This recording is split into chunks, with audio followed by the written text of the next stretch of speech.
Hey there, Wargamers. Matthew and Luca here from MiniWarGaming.com. We're bringing you some new 3rd edition Age of Sigmar action. It's going to be the Ossiarch Bonereapers up against the brand new Kruleboyz. Vault members, don't forget to check out the link below to see the next game. It is going to be my ogres, led by Kragnos, taking on Skari, running Nagash, and the Soulblight Grave Lords that I need to enunciate every time. Legion of Night, Soulblight Grave Lords. We play and call it work. MiniWarGaming's Age of Sigmar Battle Report. Let's take a look at the Ossiarch Bonereaper list. So, recording this now after the new FAQs were released by Games Workshop, making the Bonereapers, they make a little more sense now in how they play. It doesn't feel as bad. They reworked how the Relentless Discipline points work a little bit more. You get a wee bit more of them, though you're still stuck using your own discipline point, your own command abilities. But you can at least use the core battalions, and then instead of gaining the benefit of the Swift or maybe Deadly, whatever little minor rules they give you interacting with command points, you then can instead choose to gain an extra discipline point once per game. Now, I'm not going to be too concerned with that last part because my one core battalion is just the battle regiment, where it's just the 1 drop. Technically a 2-drop list because I got 2 monsters in this one. The idea here is I'm playing Petrifax Elite because they got Errata as well. I'm happy to be able to play Petrifax Elite again, in addition to the, I can't remember their name, the main Legion, the Mortis Praetorians, that's what they are. Because before I felt like I only really could play them with the one name character, and that didn't feel super good. The other ones were just so lackluster, and playing generic Bonereapers fell super far behind as well. But I'm happy to have the playable options again. And the list today is, well, 1,500 points to 2 battle line, couple heroes. I couldn't fit any of the endless spells, even though one of them, the Nexus Shrieker, got reworked very nicely. Though its cost went up a bit, I believe. Well, it was quite a bit, but its effect is quite worth it. But that is neither here nor there. That is not in this game. I will run it in the future when I have more points to do so. Everything's very expensive when regarding Bonereapers. I didn't go with the Catapult this build, nor did I go with the Endless Spells this build, because it is the season of the monster, and I wanted to try out 2 Gothazar Harvesters and see how that plays out. I know they're pretty fragile, but you know, maybe if I play with them properly, air quotes right now, we'll see if we can make them perform, or at least get me some extra victory points with the battle tactics available. So for General, we have a Liege Cavalos. He is going to have the command trait, the Mighty Archaeosian, from the Petrifax Elite. He's got a couple extra wounds, and we're going to go ahead and give him the Artifact of Power, the Godbone Armor. Every phase, he gets to ignore the first wound he suffers, making him a pretty durable frontline fighter to lead my forces with. To the left of him, we have a Soul Mason, who is going to know the Reinforced Battle Shield spell, the one you just typically take with these. Is that or Drain Vitality? But no. You know what? Scratch that. I'm going to go with Drain Vitality. That's a universally good one no matter what you're fighting against. Is that the reroll 6s thing? Yes. Screw you! Wait. No, oh, wait. I guess that also hurt. Oh, no, it's hit rolls. Yours are wound rolls, right? No, it's hit rolls. Oh, I'm going to take Reinforced Battle. No, it's okay, because I have a banner. I have a banner that's a 12-inch or a 5-up ignoring spells. Okay, because I feel bad either way. But you can only choose 1 unit, though, right? Yeah. Never more than 1? No, it's just 1. Then keep it. You're fine. Yeah. I was going to go with my original pick, which I felt bad about, but this one I feel even different about. So I'm going to go with Reinforced Battle. You decide then. You decide. I'll just curse you under my breath when I have to reroll my 6s. No, that one's gone. I'm taking the Reinforced Battle Shields instead. And he's got Soul Guide built in, as well as the other spells like Arcane Bolt and Mystic Shield. Mystic Shield have a lot more value for the Bonereapers now. So honestly, he'll probably be casting that mostly. Along with that, we're going to try out some Necropolis Stalkers, only because I noticed they're starting to collect some dust, so I gotta get them out of the box and put them on the table. They're not too expensive. It's not like I could sub them out for a crawler or anything like that. I could do these guys, or I could do another hero, or I could do more gas. So I don't really have great options. I was exactly 5 points off of doing Cavalos Death Riders, which I wouldn't have minded to include, but I'd have to readjust too much to fit that extra 5 points in there.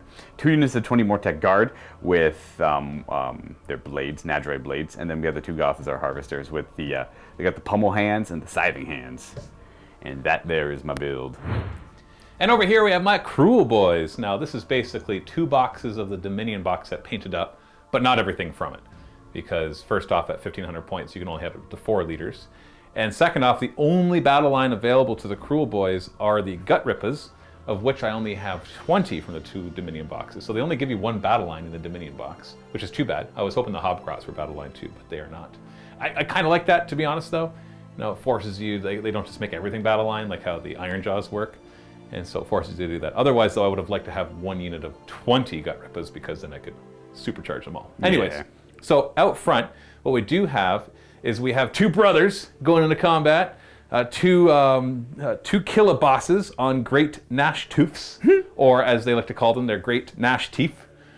And so that's their mount that they're on there. The one on the right that's slightly better painted, he is, and this was painted by the same guy. The first time he had to rush, and the second time he had more time. So that's when I say better painted. It's not a knock at the painter, of course, because it's the same painter that did both of them.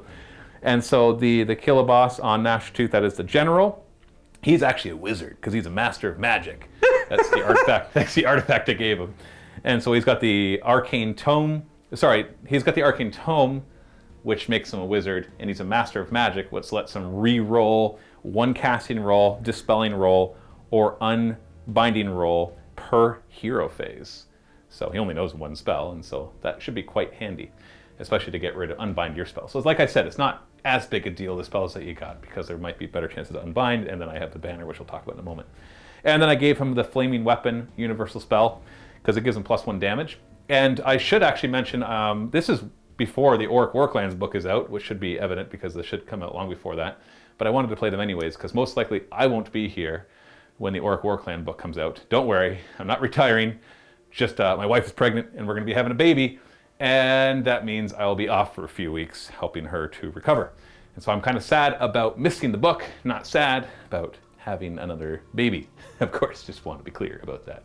So we're using just the very simple allegiance ability where all of the Aurics, which is every unit here except the Hobgrots, when they roll 6 to hit, whether shooting or close combat, they do a number of mortal wounds equal to the damage characteristic of the weapon.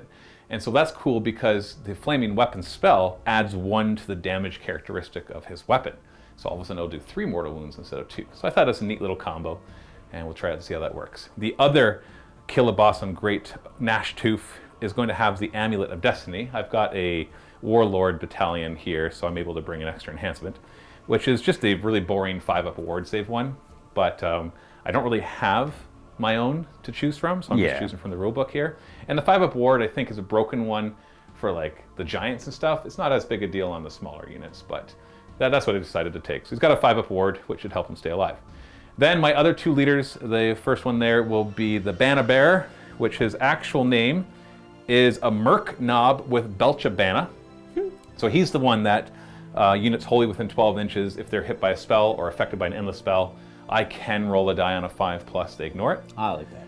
And then he does mortal wounds in close combat. At the start of the combat phase, he'll roll a die to do mortal wounds nearby. Not much. On a 2+, it's 1 mortal wound. On a 6, it's D3. And then he's got his own little attacks as well that might do some damage. So he's a cool little support. And he's got the totem keyword, so 18-inch aura for command abilities, which is nice.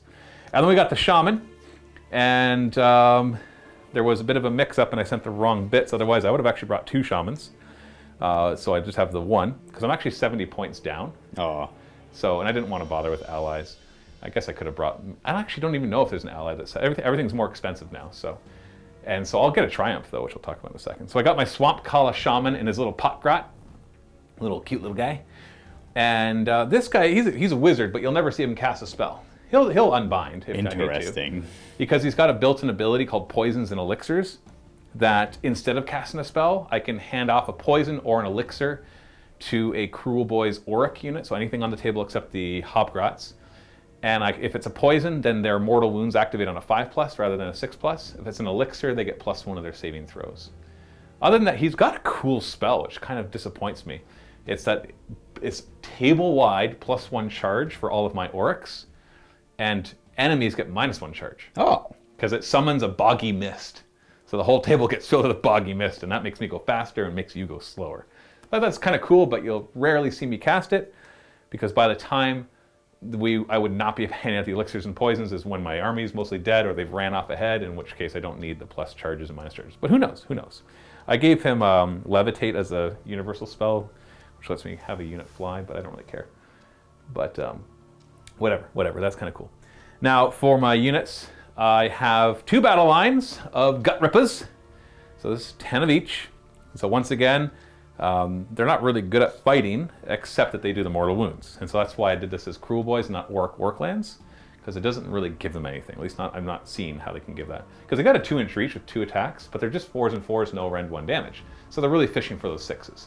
They can kind of taunt nearby enemies, scare tactics, and roll against their bravery. And if they get equal to or greater than it, then they're -1 to hit them. So I'll try to scare your skeleton. It can work because for every 5 models in my unit, you get -1 to your bravery. Okay. For just that ability. So really, if I've got 10 of them and I go boogity boo, and your skeletons, I roll 2d6, I have to roll 8 or higher, right? Because you're bravery 10? Correct. That's right. And then your skeletons will be like, oh no, Kruleboyz. I remember fighting them when I was alive. Or, you know, parts of me were alive and different people. Or I'm a construct of many people. And I don't like that. Or I don't know, maybe it just kind of confuses them. Like, you know what, we'll call this confusion tactics instead.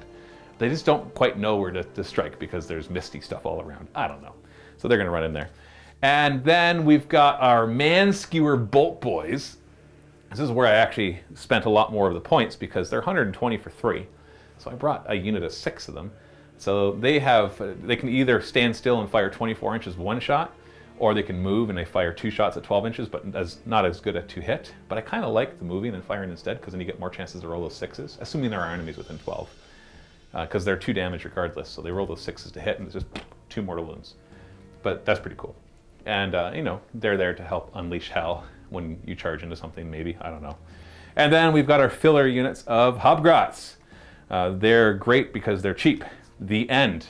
There's nothing else good about them. They can run and shoot, but they only have their little sulfuric scrap grenades, which are 8-inch range.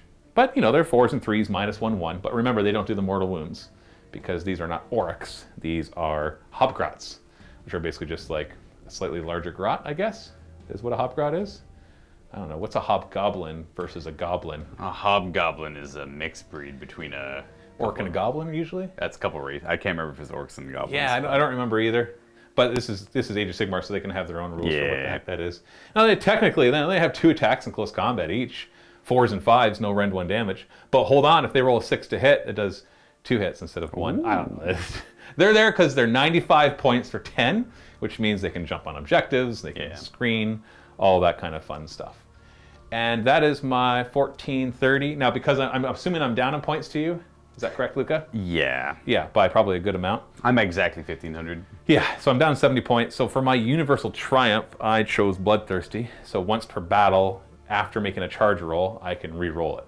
And it's not a command ability, and so it doesn't stop me from issuing the forward to victory, or the re-roll charge one. It's forward to victory. Yeah, because at the double is the 6-inch run one. So, you know, that might be useful. Is it worth 70 points? Heck no. But I really got nothing else I'm going to throw in here. So that is my Kruleboyz. You know what? Luca convinced me to add an on the spell because he felt really bad that I was 70 points down. It's like, what a ridiculous amount of points to be down. Yeah, but it's like, and I'm like, I'll never cast it. He's like, well, you can always cast it the first turn and then keep controlling. I'm like, oh, you know, that's not a bad idea. So, you know, there we are. Ravenix Gnashing Jaws. Now, this is a special one that was painted up for our Spell Hunters narrative campaign like a couple years ago. And so it was actually painted up to be a Realm of Metal version, which, as you will see, matches the table we'll be playing on. So, yeah, I guess we'll have that. And you know what? I also forgot. I have 2 wizards. So it could. I was going to say, you literally, yeah. I could actually cast it with the other guy. Yeah, because you said he was a wizard. I'm like, why don't you have an endless spell? Yeah, no, you're right. You're absolutely right. It was a brain fart. I apologize. I still get my triumph. Yeah, absolutely. So is the triumph worth 15 points? Yeah, definitely. There you go. Definitely. Today, Luke and I will be playing The Vice, a battle plan from General's Handbook 2021. This one's interesting because you have 4 objectives that all start in the corner of each of the mats, right on the corner. And then at the start of battle round 2, they move to the center of each of the table quarters. And then at the beginning of battle round 4, 3 of them disappear, or really they all merge into 1 objective in the middle. So scoring is the same way as usual. Control 1 objective, you get a point. Control 2 or more objectives, get another point. And if you control more than your opponent, also get a point. But this one's different because all 4 objectives are prime objectives, which means we're not going to be able to remove them, and also because they merge into 1 singular objective in the 4th battle round. You still have your battle tactics and grand strategies as per usual. And then we have our territories fully half the table but on the short table edges and deploy 12 inches away from the opponent's territory. And we'll be playing in the Realm of Metal part of the Realm of Beasts, because you always have to play in the Realm of Gur, right? Yeah, it's the Season of the Beast. But we've got all this cool terrain that is actually for an upcoming narrative campaign that Luke and I will be doing together. So all this terrain actually was just recently made by Adam from Greenleaf Terrain. Now, mind you, having said that, this stuff is from the kits from Games Workshop, and then we've got like the trees, obviously, from Games Workshop as well. Painted in a certain style. Yeah, painted to be more metallic. And then all of these are just, I think they're interesting feeling. I'm actually not 100% sure what they are. I'm assuming they're styrofoam covered in some sort of... It's styrofoam covered in a plaster. Yeah, because they actually feel like they... And these are nice too because they won't fall over. Yeah, they don't fall over. They're good heavy. They're nice heavy on the bottom. I'm not too sure what that is. These are more aquarium terrain. Remember how we had... But they got skulls? Yeah. Well, I just went on Amazon, obviously, and I searched for aquarium terrain, and I just bought a bunch of it. And then some of it ended up being the wrong scale. But that's okay.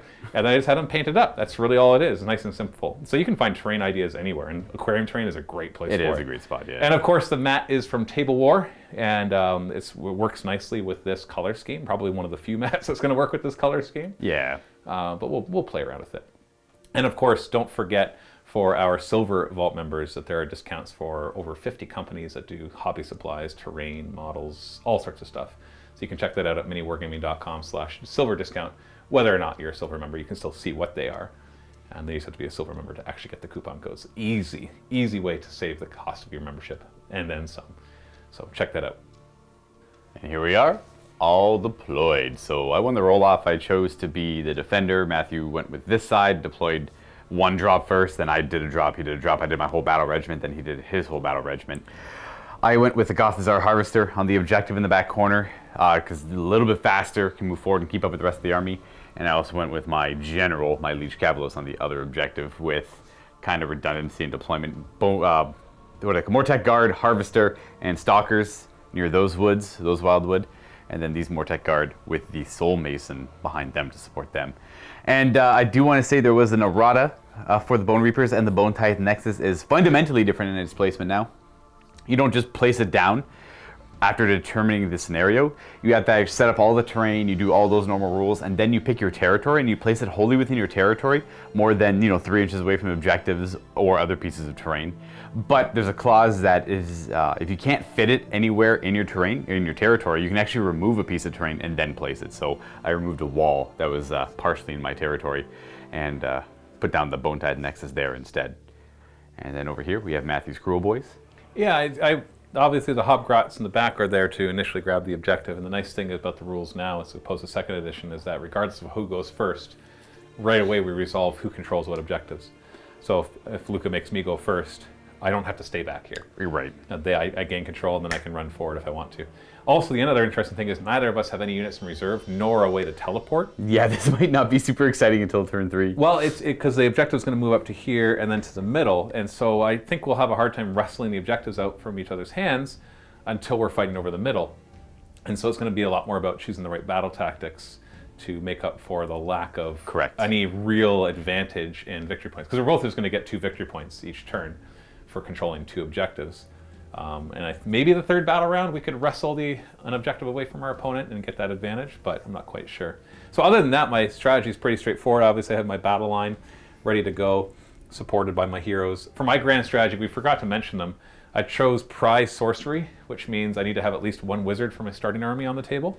And I have 2 wizards, my shaman and then my general, who got upgraded to be a wizard.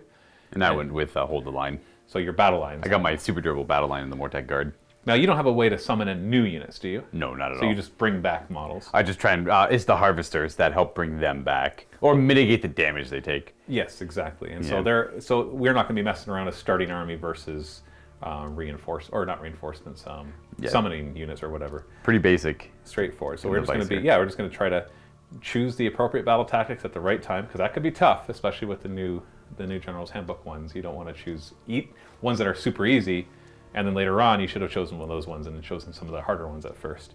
Also, I don't have any monsters, but because I have 2 wizards, I have access to the spell of turning one of those wizards into a monster. True. So there's an objective that needs to be done by a monster. I can still do that. It just means giving up one of my spell slots in order to achieve that, or getting extra points for doing something with a monster as opposed to without. So I look forward to kind of seeing how those intricacies work together in this weird Vice mission. And then for who goes first, I'm not too sure the capability of this unit here. No, they're 24-inch range if they stand still, and they're not in range of anything right now. Right. And 12-inch if they move. So they will not be able to shoot you first turn. It makes sense for me to go second then. Just to control the pace of the game, essentially. Maybe. Maybe indeed. So we're going to go second with the Bonereapers. It'll be turn 1 for the Kruleboyz. Now, discipline points work a little differently now. You get, at the beginning of every battle round, you get 1 for every hero you have like it was before, and you'll get 2 instead if it's a liege. So I have 2 heroes with 1 liege, so I get 3 discipline points. And then you determine who's going first, who's going second. I'm going second, so I'll get 2 extra discipline points. 1 if I was going first, just like the regular command points. And at the beginning of every hero phase, after this part technically, you'd roll a d6 for every Bonereaper unit you still have on the table, and then you get a discipline point for every 6. So I have Every hero phase, not just your hero It phase? is every hero phase, yeah. So you actually can get a lot. You can get a lot of discipline points with these guys. So you really want to try and skew, I guess, or try and blow your command points as much as you can. But you're still stuck not being able to use the same command ability It's twice true. in the same phase. Exactly. And you have no access to the command abilities from the core rule. Right. So I'm trying to figure out how to use all these new discipline points. I'm going to say you're going to have too many. I'm going to roll these, just roll those, and then I get 6 for this battle round. And then you could roll that again and get maybe 1 or 2 more in your turn. Exactly. Then Matthew gets 2. He's going first, and his general's alive. Heroic actions. Well, battle tactic first off. I guess I yeah. should declare that.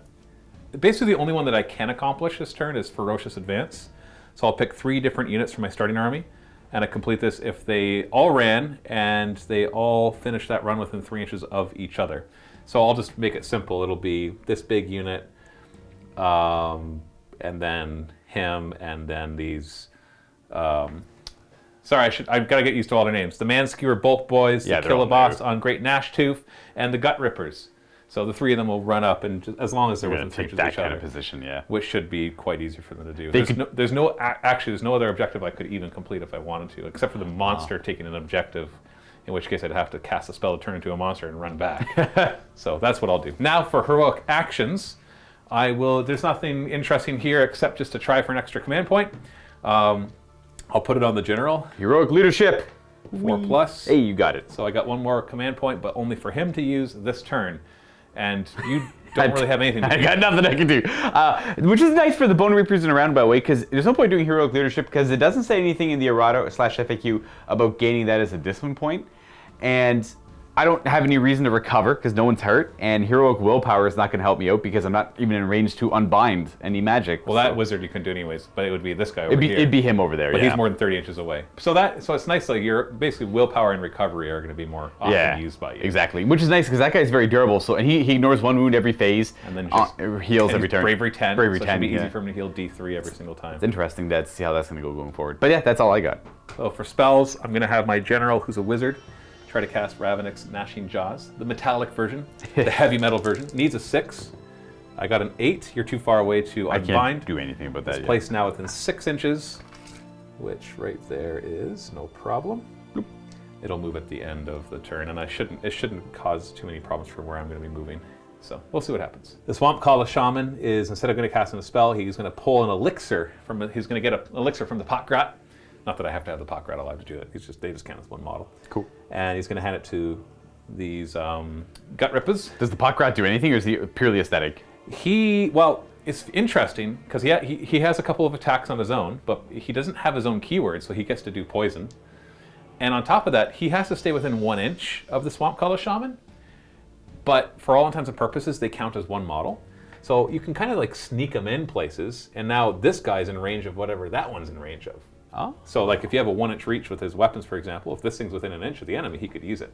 It's really interesting because you can do that with the, who's got it? I think it's the... I know the Stormcast had that with The Killaboss. The Killaboss on foot has a little stab grot.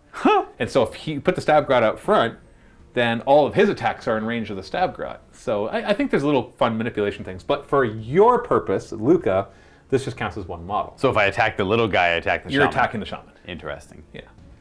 And I believe that's all my hero face stuff, right? I think so. Yeah, okay. So this thing moves a random 3d6 inches. Fast. Maybe. Nope, 7 inches. 7, okay. Slow. And that's actually whatever, I can choose a unit that it passes over, and that's how many dice I roll too.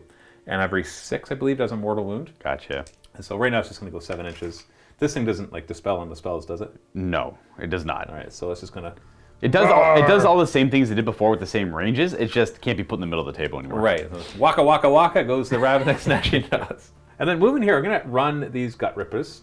So they're going to be 5 plus 5. Actually not going to take advantage of that full move. Right, you don't need to. I don't need to get to your side, and there's no reason to let you have an easy double turn, run over, and This is a unique opportunity because if you win the roll-off for the next round, you could just force me to take an unimportant double turn. that's actually, when you chose the first to make me go first, I'm like, I kind of like that. Yeah. Because then it puts the control in my hands if I win the roll. And if you win the roll-off, of course, you can just make me go next. Right, yeah. And I have a better chance of winning the roll-off. It's though. the problem, yeah, that's the problem. The shaman will just run behind him 1 inch, that doesn't matter. I will agree, it was somewhat of a gamble. Yeah, and this guy, I'll roll a run, and because I have to officially run in order to complete my ferocious advance. There you go. Done. He made 2 it. points. And then he'll use his command ability, his free command point for my heroic action to make them auto run 6, so I don't have to measure this. Oh, nice. You just keep putting him Just over gonna there. put him over here. Get him into gonna a run through central this door, position. Yeah. Whatever. And also because, honestly, I don't have any other real use for that extra command Does he point. have a command ability built in? No, this is from the Dominion box set, no built-in command abilities. Even the war boss, the killer boss, has no command ability, eh? Yeah, now if I had thought about it, I would run this guy first because he's actually got the ward save, but I don't mind him just kind of hanging back. And then the Hobgrots in the corner, because I've already gained control of this objective, they will run 5, and so their job will be to run interference. You know, if you let me go next, and they just keep running forward, and they just get in your way, they can actually run and shoot. Those are going to be future Bonereaper Mortec Guard. One unit could... Yeah, you could make one guy out of all their little bones. one guy. My little my Belchabana will run to get a nice central location here, so everything within 12 inches ignores spells, and then with spells on a 5+ if I want to. And then they'll run an extra 3. Everybody's just hutting towards the middle. Hut. Yeah, this is where we're going to clash. My turn's going to be very much the same reposition, getting to a good position. Yeah, and throw a couple spells on. Yeah, you're gonna shoot some bolts at me. I'll try to ignore them, and we're all going to have a great time. Yep, and then we'll fight. And then lastly, we've got the unit of Hobgrots, who will then run a hefty 3. All right. So yeah, they're just going to be able to... There we go. And that's it, eh? Like my precision. I do. The front guy was precise. There's no shooting. There's no charging. There's no fighting. There's no battle shock. Well, technically we went through all those phases. Yeah, and that's it. So I get, at the end of my turn, I get 4 points. I've got 2 objectives, so it's 1 objective or 1 point for 1 for having 2, and then 2. I made my battle tactic because the 3 of them ran and ended up within 3 inches of each other. Absolutely. And so that was you see their ferocious advance? Whoa. He like stomped on the spot while he did it. He like pretended to run. He's like, "Go, guys!" And then he just like moved forward very slowly.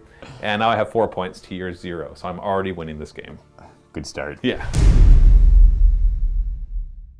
Okay, so I could roll for discipline points, You don't need more than your 6 but I already. don't need more than my 6, so I'm just gonna scrap that. We don't worry about that too much. Our heroic action will be. Am I within? Do you like that's? Is that 30 of my general over there?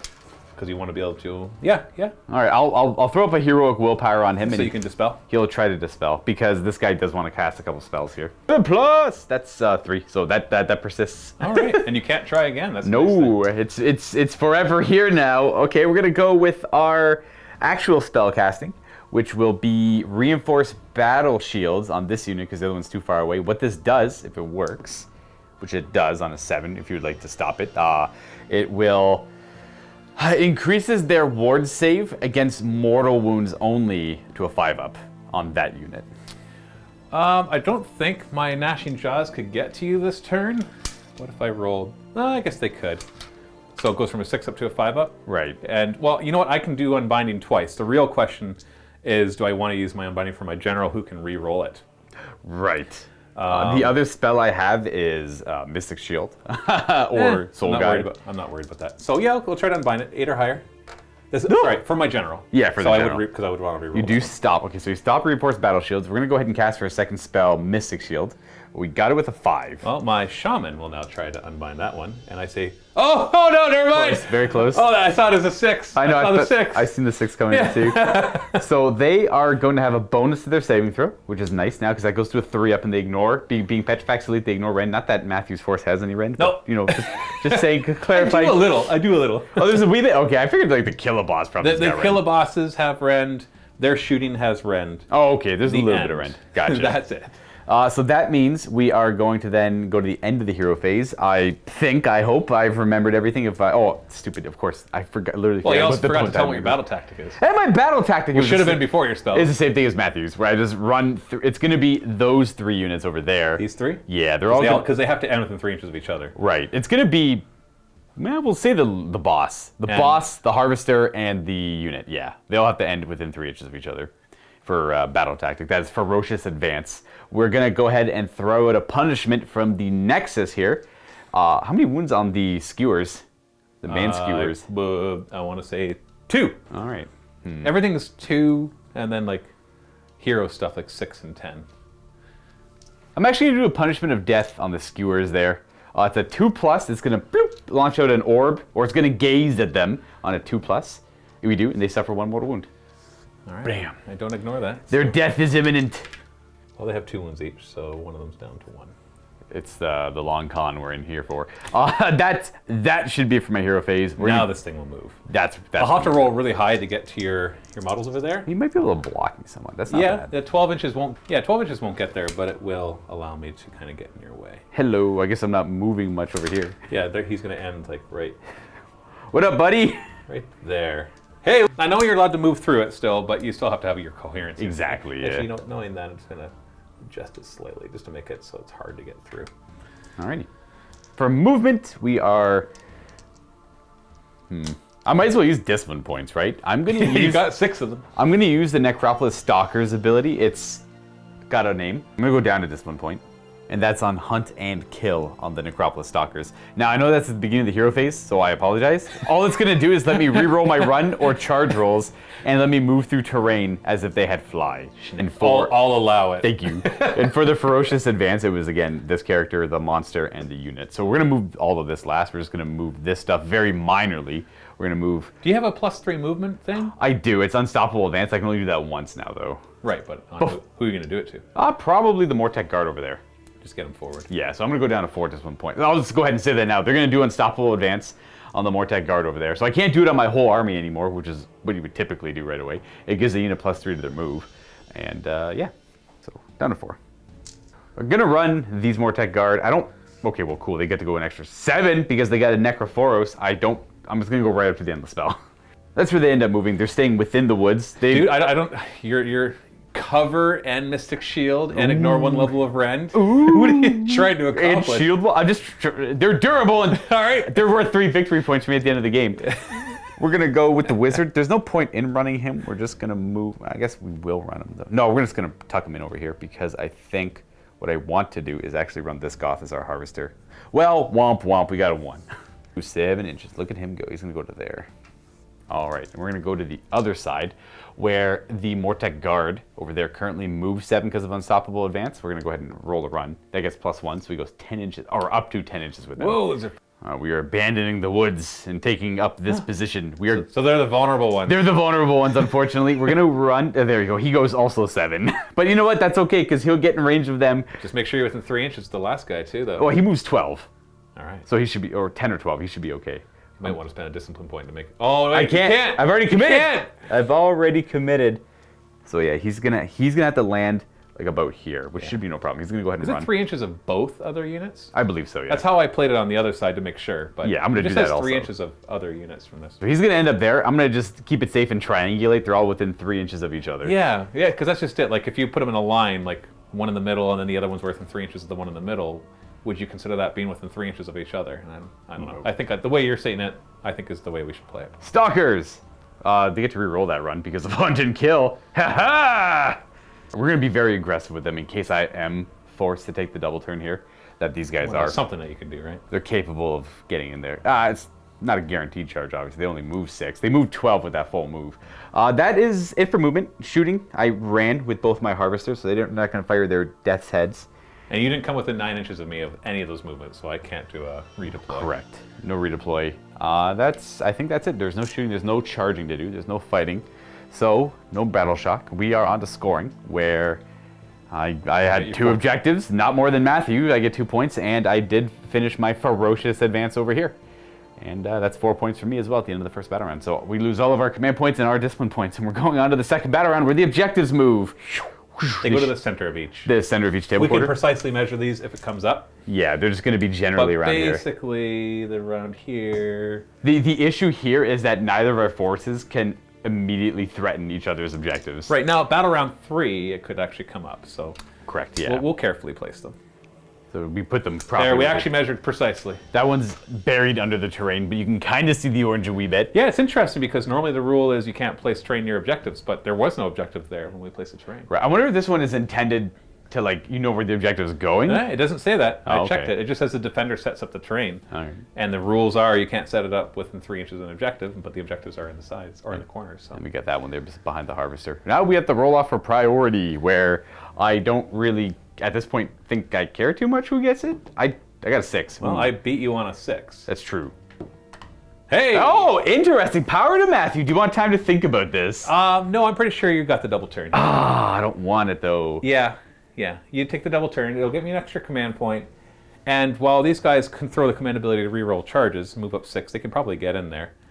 They do a lot of damage. I know, but this okay. You know what? Actually, no, because the problem is if I go next, I could come. I only move 5 inches. They are part of the van. No, this isn't the ones of Vanguard. That's my next list. I got to get them mixed up. I could re-roll the charge. Then it gives me one less chance to dispel that thing too. Actually, no, never mind, because it moves at the end of every hero phase, so that doesn't part. You know what? I don't actually know what the perfect right answer is. Part of me balks at giving you the double turn, but the only thing you'd really be able to do is get them into the fight. You better watch out. I will throw a mortal wound at them so fast. Yep, that is also true. So whereas if I go next and then you get the double turn, it's going to be much more brutal. So I think I need to just take their Take hit. that brunt now, okay. Yeah, because they're not going to get through to that objective. So No. if I lose a unit of them, that sucks, but it's not the end of the world. So Right. you know what? I'm going to actually do something I would never normally do, and that is give you the double turn. Just so I don't get a more devastating one later on. Okay. yeah, Okay. I feel like that's the right thing to do. All right, well then it will be turn 2 for the Bonereapers. And I'm going to go ahead and roll 7 dice now for my discipline points before I forget. And then I'll tell you how much I end up with at the end. And by 7 dice, I mean here's 4 and then here's 3. So I get 2, Hey, 2 more. in addition to the bulk I'd get. So I'm at 6 again, and Matthew's at 3. I only get 6 because I'm Yeah, going because first. we're yeah. assuming my 1 from the general right away. Exactly.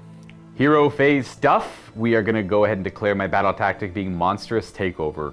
One of my monsters from my starting army must be contesting an objective that I control at the end of my turn to complete this battle tactic. And I think I'm going to pick this monster because I think I'm going to be a little more reserved on this side of the table.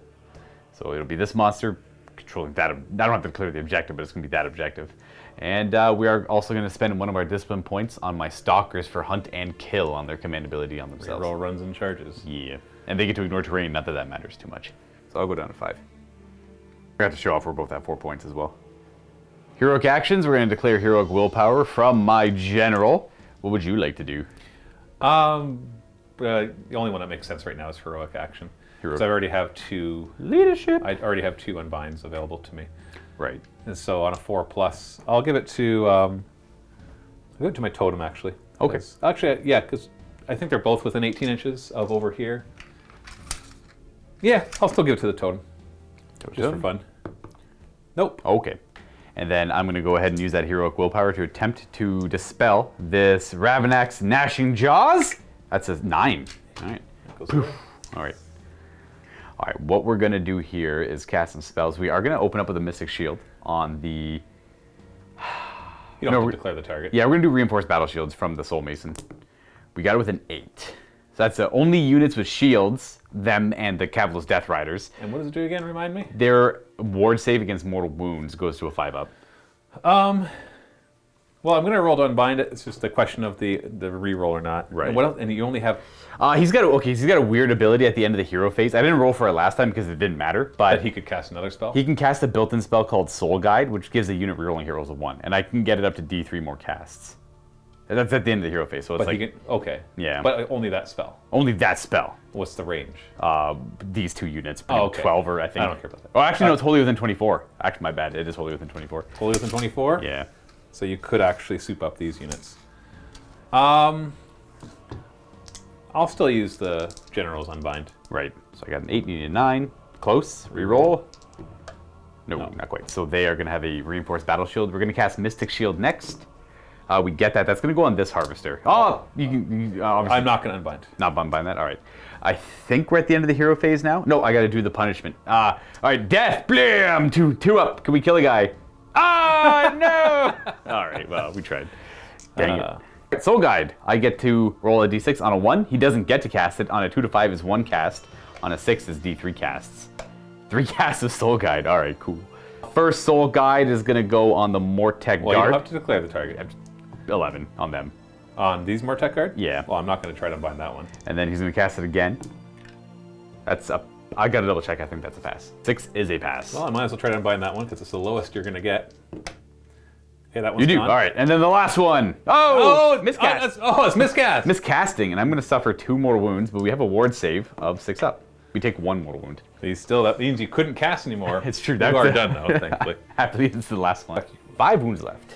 On to the movement phase. We're going to use Unstoppable Advance on those Mortec Guard near the Nexus. So +3 movement. Yeah, they're going to move up to 7. And we've already measured a charge to get into here was a 9. But they have a Necrophoros. Don't forget I have redeploy when you're making your choices. Oh, that's super true. I think that would be... Ooh. Interesting. Uh-huh. Do I opt to make it a 9-inch charge with the +1? Oh, it is a 9-inch charge with the +1. But if I go more than... Because of... Yes, I get it. So I don't even think I can legally move within 9 of them. We go down to 4 with the Unstoppable Advance. That's where they move to. Now, the question is... You did not end up with the 9 inches of any of mine. Right, yeah, so there's no Just redeploying. outside of 9. I'm also debating if I even charge at all, because I typically like to play these guys a little more reserved with Harvester supporting them. If I charge forward, I lose all of my hero support. So that's suspicious.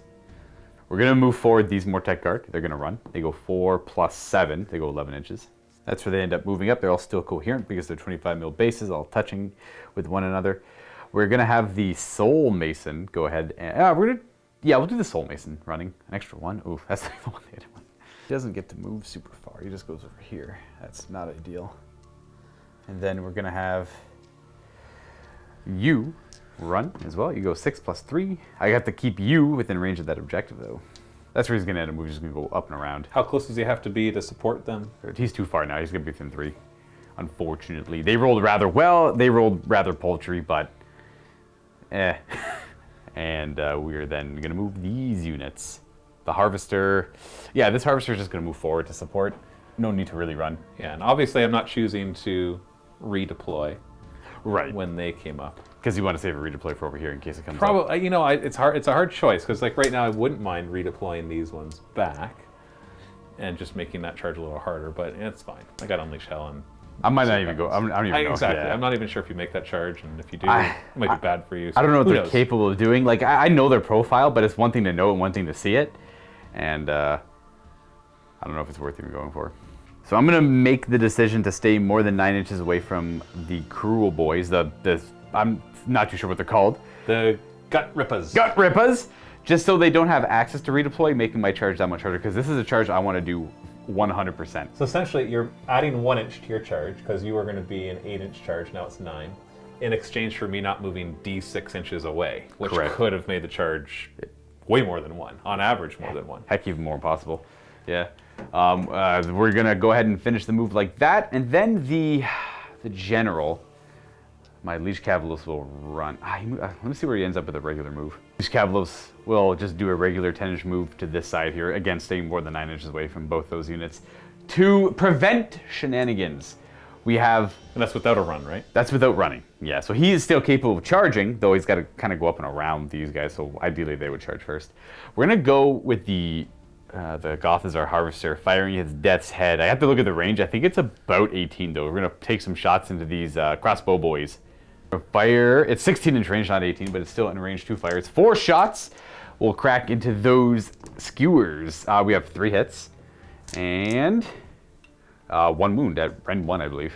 They don't come prepared with armor to this battlefield. Nope, they're only 6-up save, because that's why these are 5-up, because they have Oh, shields. because they have shields. So you killed one. Interesting. Okay. That's going to bring us to charging because I ran the other harvester, and I don't believe he actually has range to fire at anything anyway. So we're going to start charging with these Necropolis Stalkers. They need a 9 to make it in. They got a reroll. They can reroll for hunt and kill, and they get a 5, so they fail. Ooh, so interesting. Even if I got closer, I would have failed on both those rolls. I kind of want him to go off on his own merry way because he's really cool. You can always roll it, and if you don't want it, you're if right. you change your mind afterwards. Nah, he failed. So he's got no reroll. I got a 6. So that leaves me to question, do I charge with these guys to try and deal? So these guys can't be loosing crossbow bolts over and over and over into my back lines and my characters. They can unleash hell. They'd have 10 shots. 6s will do 2 mortal wounds. I think I am going to declare a charge with the Mortec Guard to at least very much see where they go. They roll a 10 because they get +1. That's in. Oh boy. Yeah, we'll commit to it. You know, at the very least to get some action.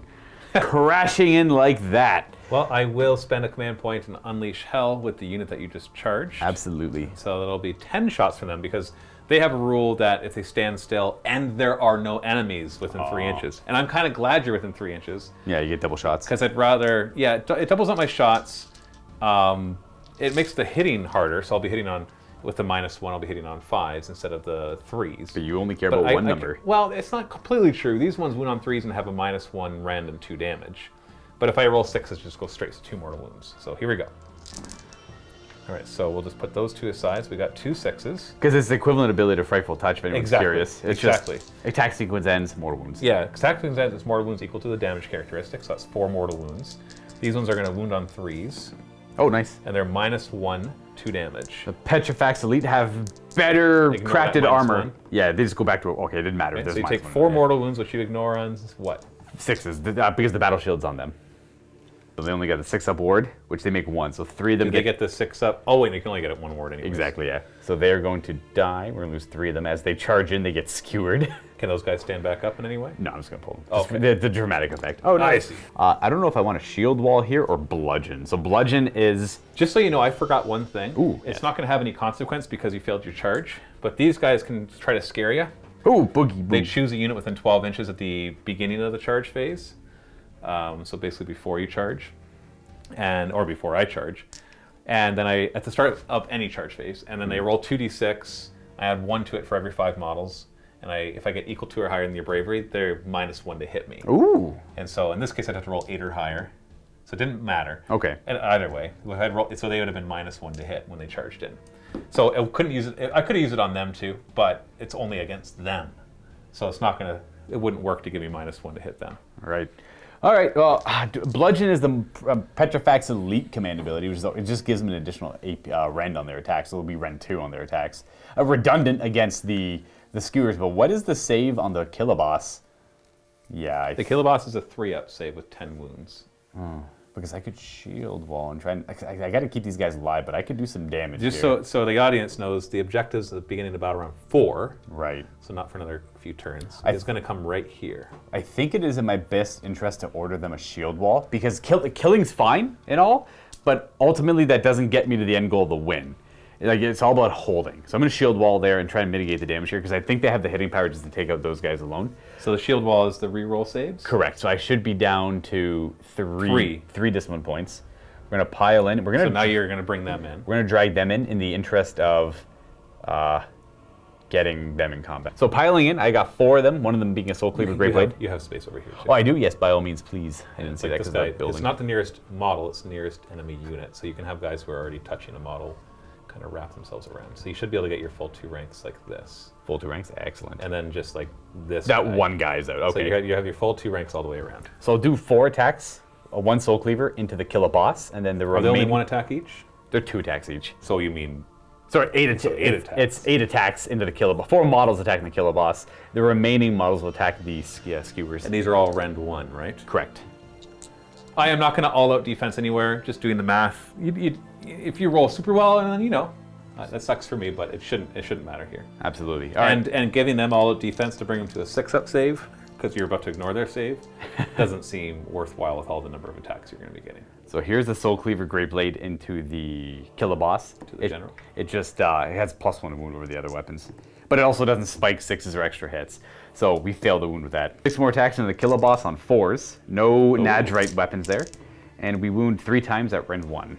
Okay, I messed up their profile there, so I apologize. It's been a while since I played with them. They actually hit on 3s, wound on 4s. I thought it was 4s and 3s. So we have 2 wounds. Which statistically is the same thing. Right. So we could just keep it. We could, because it's probably going to end up being the same thing. But we have 1 more hit, which then doesn't wound. Okay, so we well, it actually worked lost. out my benefit. There you go. I would have just let you keep it. 1 less wound. So against. these are -1 rend. Correct. So I've got a 3-up save to a 4-up. I do. Say 1 wound. 1 damage. I don't have any way to ignore that. I got the Soul Cleaver attacking the Skewer, so I'll go ahead and roll him up. We have 1 You hit. might as well roll the other ones because they're dead. And then this one wounds on 1 better, so I do have to roll it separately. Oh, I know. You can just roll Okay. the rest of them and kill them, though, is what I'm trying to Okay, say. so I do 1 whole damage with them. And then the rest of the Nadgerite attacks, these are 3s to hit. Oh, no 6s. Oh, I guess. Oh, I forgot all about the Soul. I failed 2 Soul Guides. I don't even know where the 1 Soul Guide went. And I got no 6s, eh? All right. They had the reroll ones, for sure. For sure they had that. I'm 100% sure that because I remember you rolled an 11 on it, and I was like, huh, that's the one I'd want to All stop. right, well, that gives me 4 more hits and 1 more 6, which is an additional hit.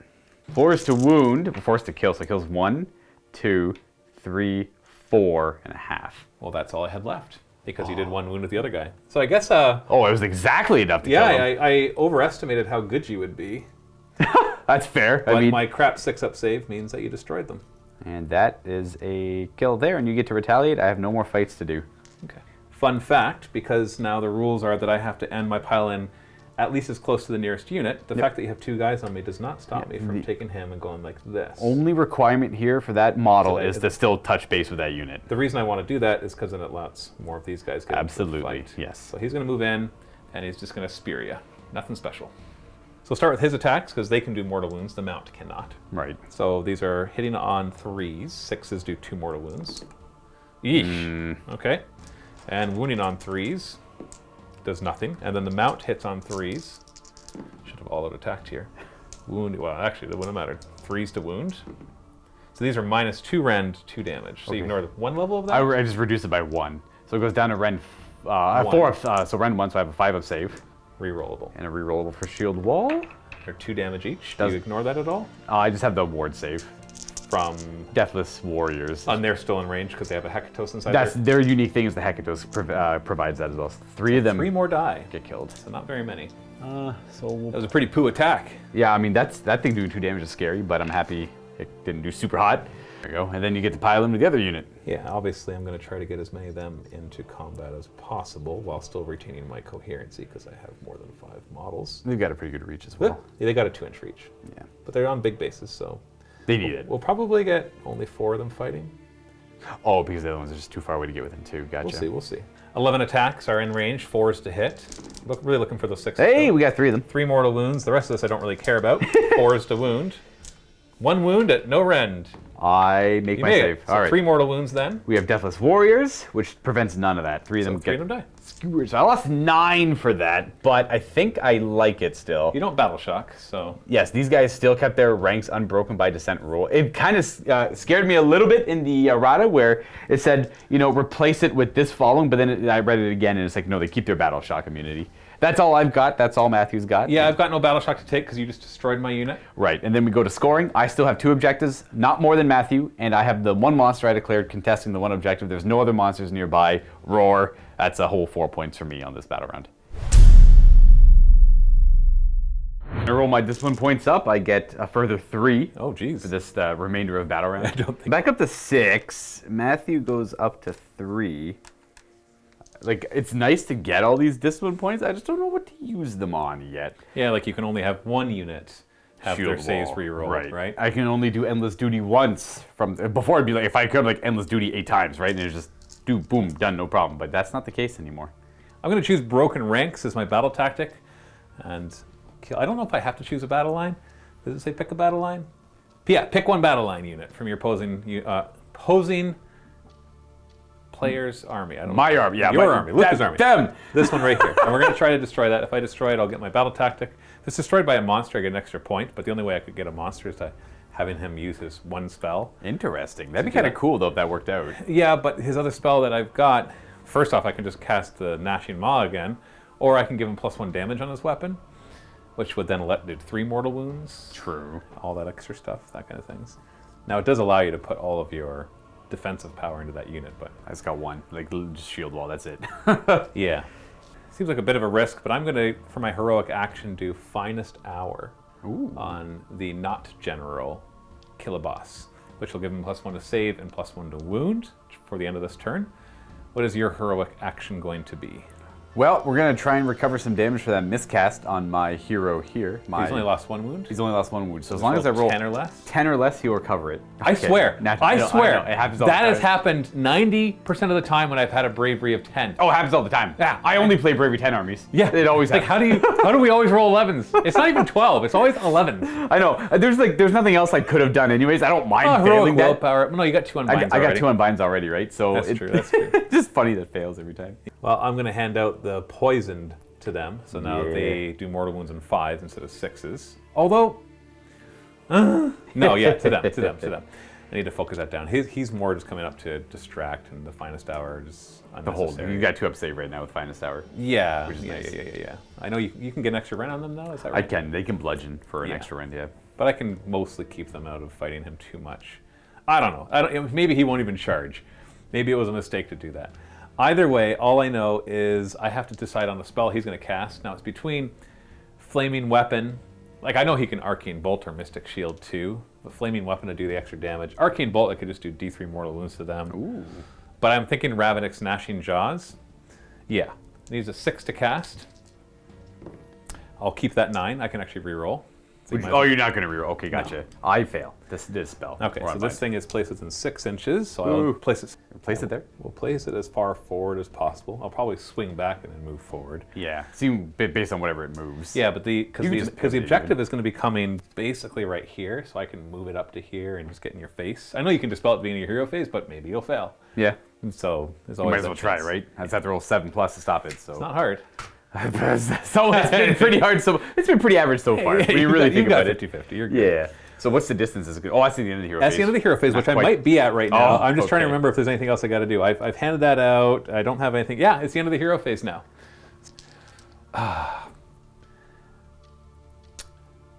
You know what? Actually, I'm going to take back. Luke is going to allow me to take back Yeah, Finest Hour. I just fine. don't see any point in that right now. You're just not feeling it. Gotcha. No, not yet. So I don't need the extra command points. So we might as well go for heroic recovery. Watch you make it. Bravery 7. There you go. Yeah, Nice. there we You're are. back I only to had full one. wounds. I only had 1 wound off. Yeah. So. Yeah, look at me. So now this will move. I want to roll high because that's how many dice I get to roll for mortal wounds too. Ooh, that's not bad. That's not bad. It's 13. It's higher than average. It is. It is. And so it's indeed. gonna come back an inch and a bit. Clip these guys, and then I can move another 12 inches roughly. Yeah, it's basically got to go right here. I was thinking of popping it over here, just off the one flank. But if you're going up that flank, then the middle is more Correct. mine. So I think that's my best bet. And then we got the mortal wounds. Yes, we rolled 13. Yeah, so I roll 13 dice for that unit I passed over. For every 6, it does a mortal wound.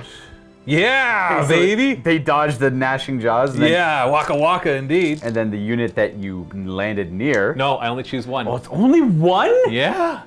No, that still has good. I should have Yeah. got a couple mortal wounds in there. The and- blocking value is big here, though. Yes, there's that. Now it is movement time. So I'm going to have these gut rippers. Gut rippas. I apologize. I need to use my proper pronunciation. Proper pronunciation. Ah. These guys living is a big deal. That might spell the doom. Well, that's the idea. The idea was to try to bait in an overcommitment. It but was, then, yeah. but dice are dice. If you had made all your charges, then I would have been in trouble, right? Exactly. The plan was I wasn't going to charge these Bonereaper, the Mortek Guard, if the Necropolis Stalkers failed their charge, because I was afraid of this. Right. But at the same time, there was a lot of value in killing those skewers. So instead of learning what they do, I decided I'd rather kill them and not have to worry about learning what they do, and then just play the game from there. Exactly. Now I'm going to use my once per game. They're part of the Vanguard battalion, so I can just automatically run 6 inches. Gotcha. Because it's important that these guys block, and I don't want to roll like a 1. But I'm also going to make sure they're all within 8 inches, because I can throw their little grenades after they've run, because they have a. They can run and throw. They can throw because they have their musician. Oh, So, okay. yeah, we're just Specifically gonna- because of the musician. Yes, so these ones are going to have to wrap around this way, but that's fine because they're doing their job of providing an additional wall. Yeah, and that's their final position. All line of sight, all within 8 inches, so they can just hurl their grenades. Now I haven't left a spot for you to get there. because that should provide that. I know you can move. Only through terrain, not through models. Yeah. Right, so let's say you did a 12-inch move. You could get onto it, but then I'd still have, well, okay. I'm going to bank on a good charge, I think, to go wipe yeah, them but out, I yeah. can't believe what you're saying, because you might you might go for it anyways. So I think I will give up a couple of my shooting attacks. Just to get a couple models on it. I'm going to make sure I put 3 models on it. Ooh, smart. Because my banner is going to come around here, because he can run through that doorway and into that fray, and he does mortal wounds, and he's decent in close combat. All right. Shaman is just going to roll a run, and we're just going to pull him back this way. Now I got to think of next turn, actually, so where he's going to hand off his elixir. So I'm just going to keep him within 3 inches of a couple of units. In that way, we have some choices.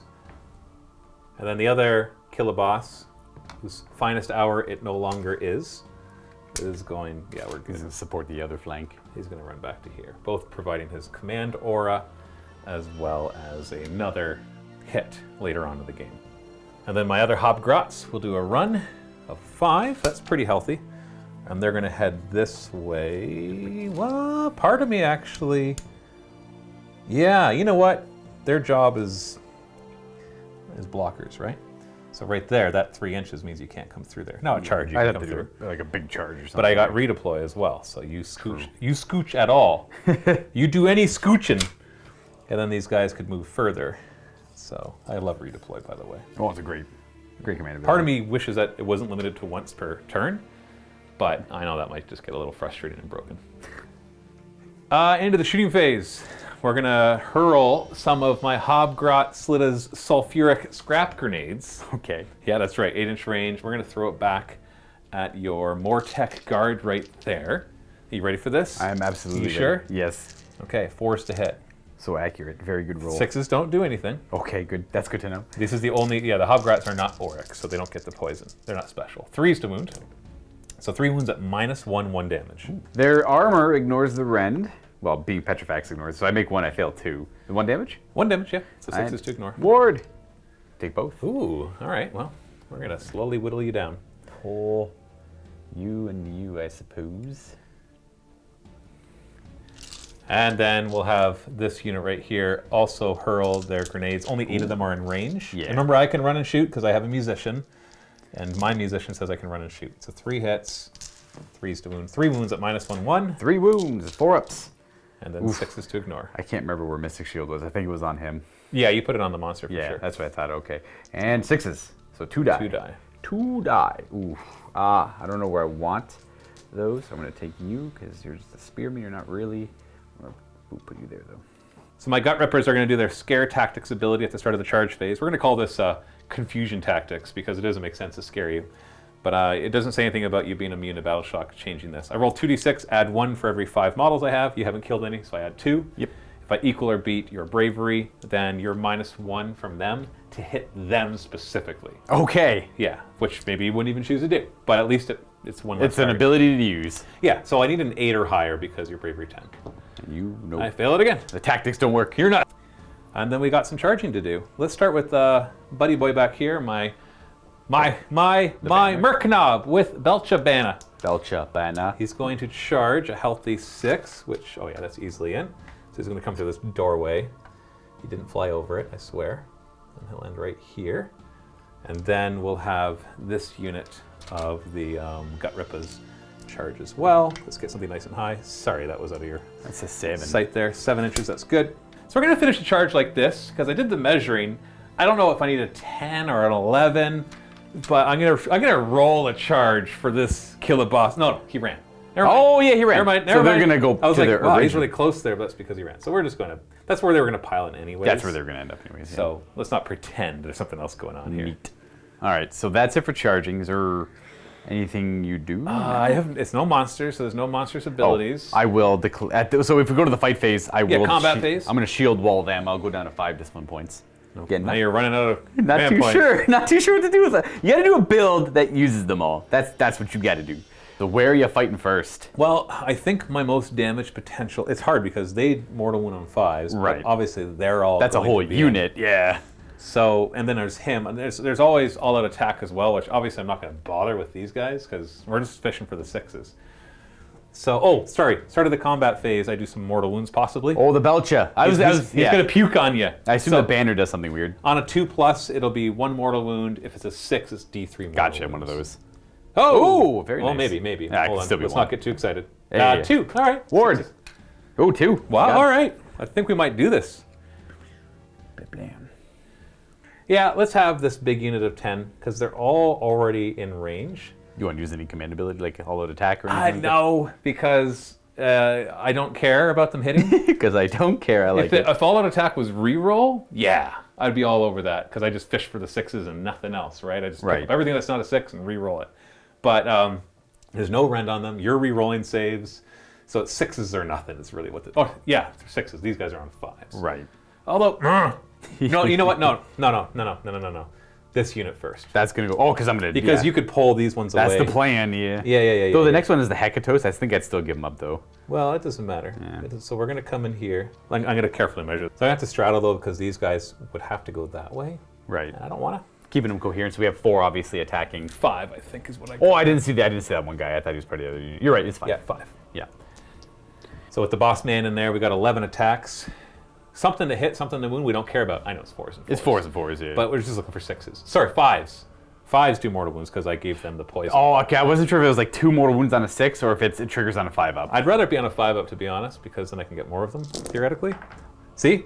got What it. a crap roll that was. But that's 3 mortal wounds. Yeah. And a hit. And a hit. You ready for this? Never forget Wound out the of hit. 4. Ah, Hey. 3. I don't know how I feel about these cruel bad. boys. Ward, I does cut Well, down you don't 3 of get to them. roll your saves. It just kills you. It's nice. I mean, like, it's weird. It's a cool ability, but man, just like the follow-up attacks. It reminds me of... Ah, man. Well, okay, but I rolled 21. I rolled 11 dice there. I should have gotten maybe 4 or 5. I'm going to lose you. No, maybe not. Maybe that was about average. I don't know. I'm going to put you back because I want you to attack backwards. And I don't care about the Necrophorus anymore, obviously. What does he do? That's the +1 to run in charge Oh, guy. jeez, yeah. No, you're in there till the end. Yeah, and we're going to keep... Hopefully your end right now. Oh, do I keep the Hecatos? I think I keep the Hecatos, and we're just going to lose I don't know, you. man. I got to kill them all, otherwise I don't get my battle tactic. All right, now I will attack with them because that's the only eligible target I have. We're going to put 3 of them into the unit that charged into me. The Hecatos... I can't tell what he's closer to, units-wise. Hecatos was equidistant to the killer boss and those cruel boys, so he's going to pile into them, but get closer to them to attack them. Yeah, maybe that's allowed. I don't know. Who cares? You're attacking here. I will all-out defense. Smart. Because what else Might am I as gonna well. use? I got so many command points, I might as well. That'll bring Matthew down to 2 command points, and I have 9 attacks with Nadrite Blades.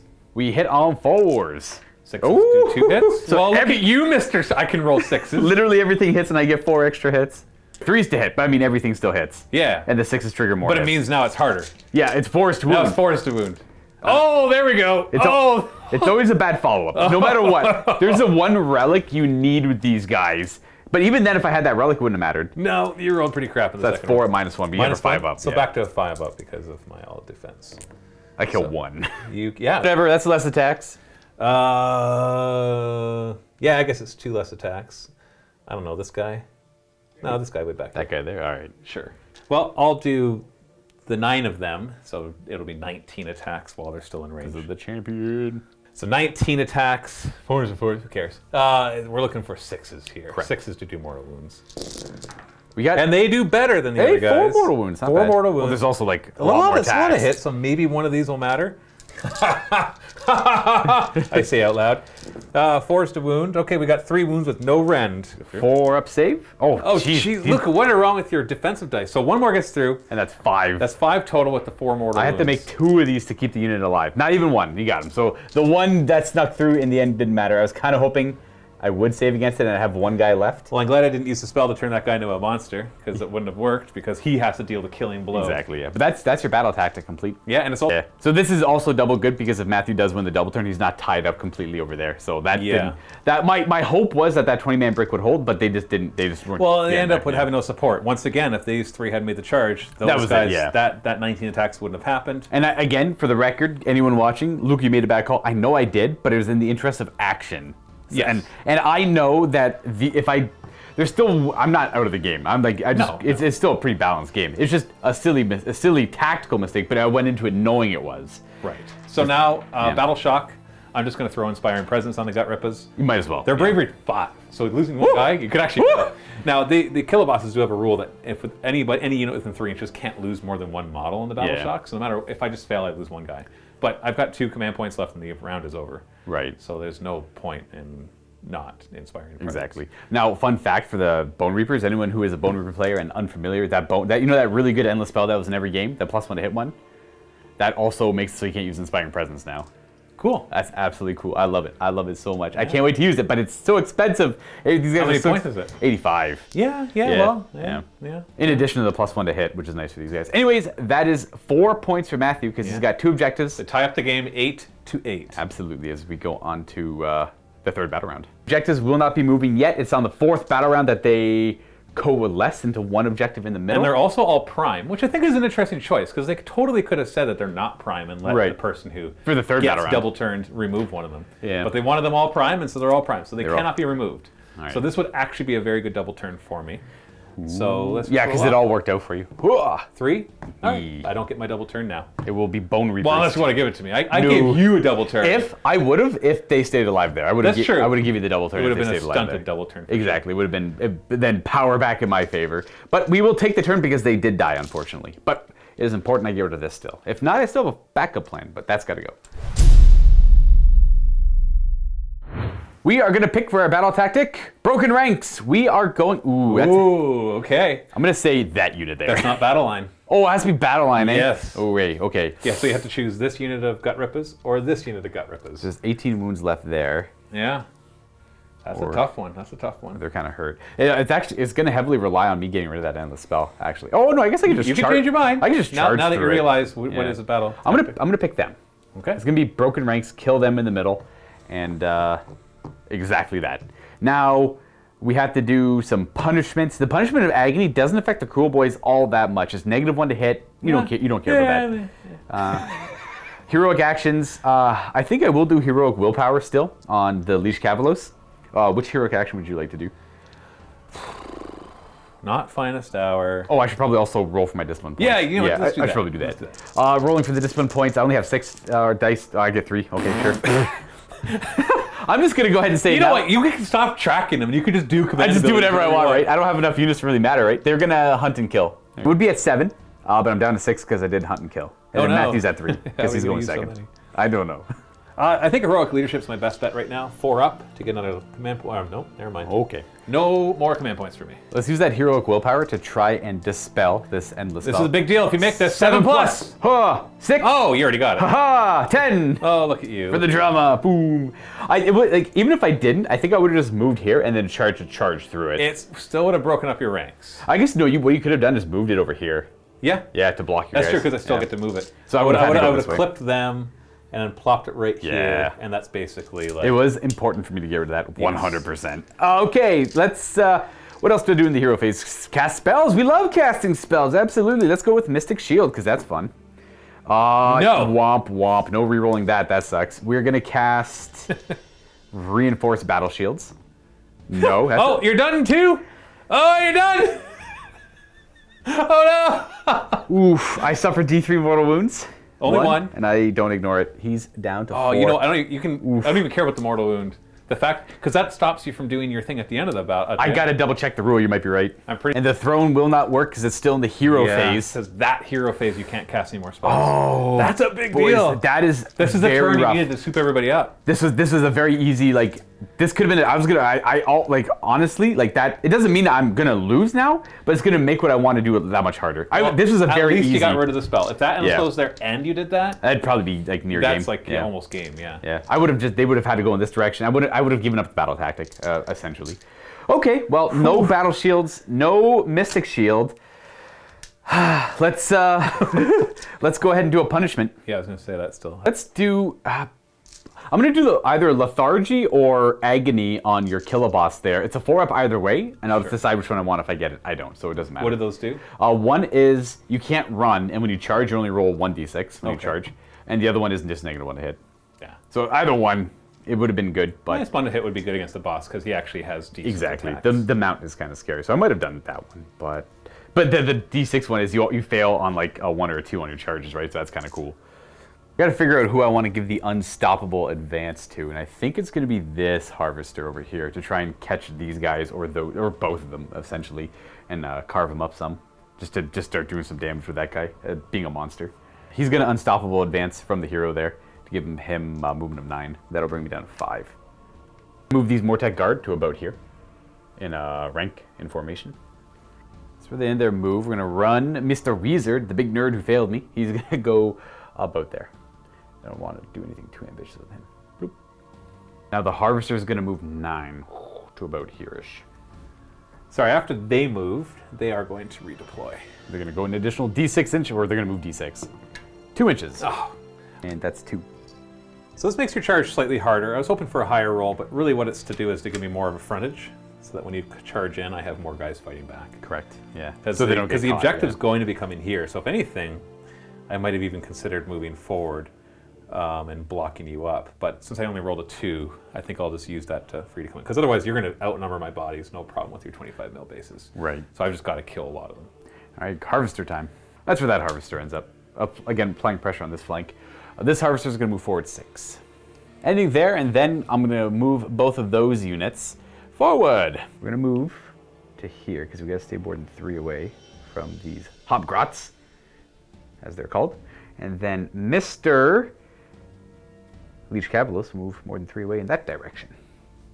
And then we have shooting. We're going to start with our Gothazar Harvester. Only this one, because the other one doesn't have line of sight, is going to put his Death's Head attack into the Kruleboyz out front, the Gut Rippers, and then the other one, I'll resolve afterwards, will go into, you know what, we'll just do these the Hobgrots. 4 attacks with the Death's Head into the Gut Rippers, 3s to hit and 3s to wound. We do 2 wounding hits at Ren 1 against Gut Rippers. 2 success saves. I kill 1 Gut Ripper. Let's do the closest one. Yeah, you're going to kill more. I don't have to worry about coherency. Then the second Gothazar Harvester is going to spit the same missile over there, 3s to hit him, 2 hits, 1 wound at Ren 1. Well, that kills one. Oh, I got him so good. Yeah. That's going to bring us to charge o'clock. We're going to start with this Gothazar Harvester declaring a charge. He's going to roll up a 6. Well, you know what we're going to do with that 6? Whoa. Right there. Yeah. I will not unleash hell. That's smart. That's smart. Yeah, I guess you only have 2 command points. We are and their unleash hell would be 6. Oh. 5s and 3s minus 1/1. No mortal wound potential. So. These Bonereapers, the Mortek Guard, will declare a charge. They get +1 to the roll. They get a 10. Oh, that'll be good. You can. All right, we got our charge like that, leaving room for the Gothazar Harvester to get in there. I'm considering a unleash hell from them, but once again, I only have 2 command points. You, by all means. No, I think I'll need it for all-out defense. And like an all-out attack. An all-out attack to kind of do a little extra, or inspiring presence. Or your next is conserving for your next turn as well. Well, no, I'm more. It's like an all-out defense, inspiring presence is probably the combo I need to go for. Because you managed to leave 1 guy alive. Yeah. I can miff up your battle tactic nicely just by absolutely like killing the right ones, and I have 1 back here, and you can't get to it, and I inspiring presence it. I don't expect I'm going to kill them all this turn. I don't know. You've definitely got the hitting power, so I'm not going to unleash hell. Is what I'm trying to say. All right. Well, we're going to charge that Gothazar Harvester in, or attempt to.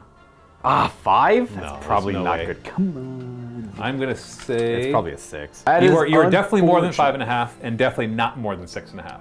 So he is 6-inch charge. Gonna sit there and. Oh, you can't reroll. I'm like, just reroll it, man. You got like 5 command points. That's the problem. Oh right no! Like, you're playing a different game than me. I feel like you're playing a different game. We're charging the Necropolis Stalkers now. They can reroll on their own. They got a 7. How far does 7 take them to the left there? Yep. Yeah. I'm figuring that you want to go try to nab that objective, right? Absolutely. You can get to here. I will try to. You know what? With your piling, you can get all 3 of them on it. Yeah, then that's good enough. That's all I need. And then we're going to charge the big Liege Cavalos. He's going to roll an 8. You want to come deep? Yeah, that's all you can do. We'll go to the wall. Yeah, we'll go to the wall. That's fine. Because he has an impact hits he's got to resolve now. So he rolls 8 dice, because that's what he rolled on his charge. And he'll do impact hits on 6s, I believe. I got to go double check. And I'm going to do 2 mortal wounds as he charges in. Well, I'm going to kill the ones furthest away from the objective. Yeah, makes sense. Because, oops, I'm just going to put those 2 back right there. Right, well, all that's left to do is start of the fight phase, and we have to declare a stance for the Stalkers. They have 4 heads, and they have 4 different stances. Reroll hit rolls, reroll wound rolls. So they like spin their heads around and choose one in the front? Yeah, their bodies are filled with the souls of 4 great warriors of like different aspects of fighting.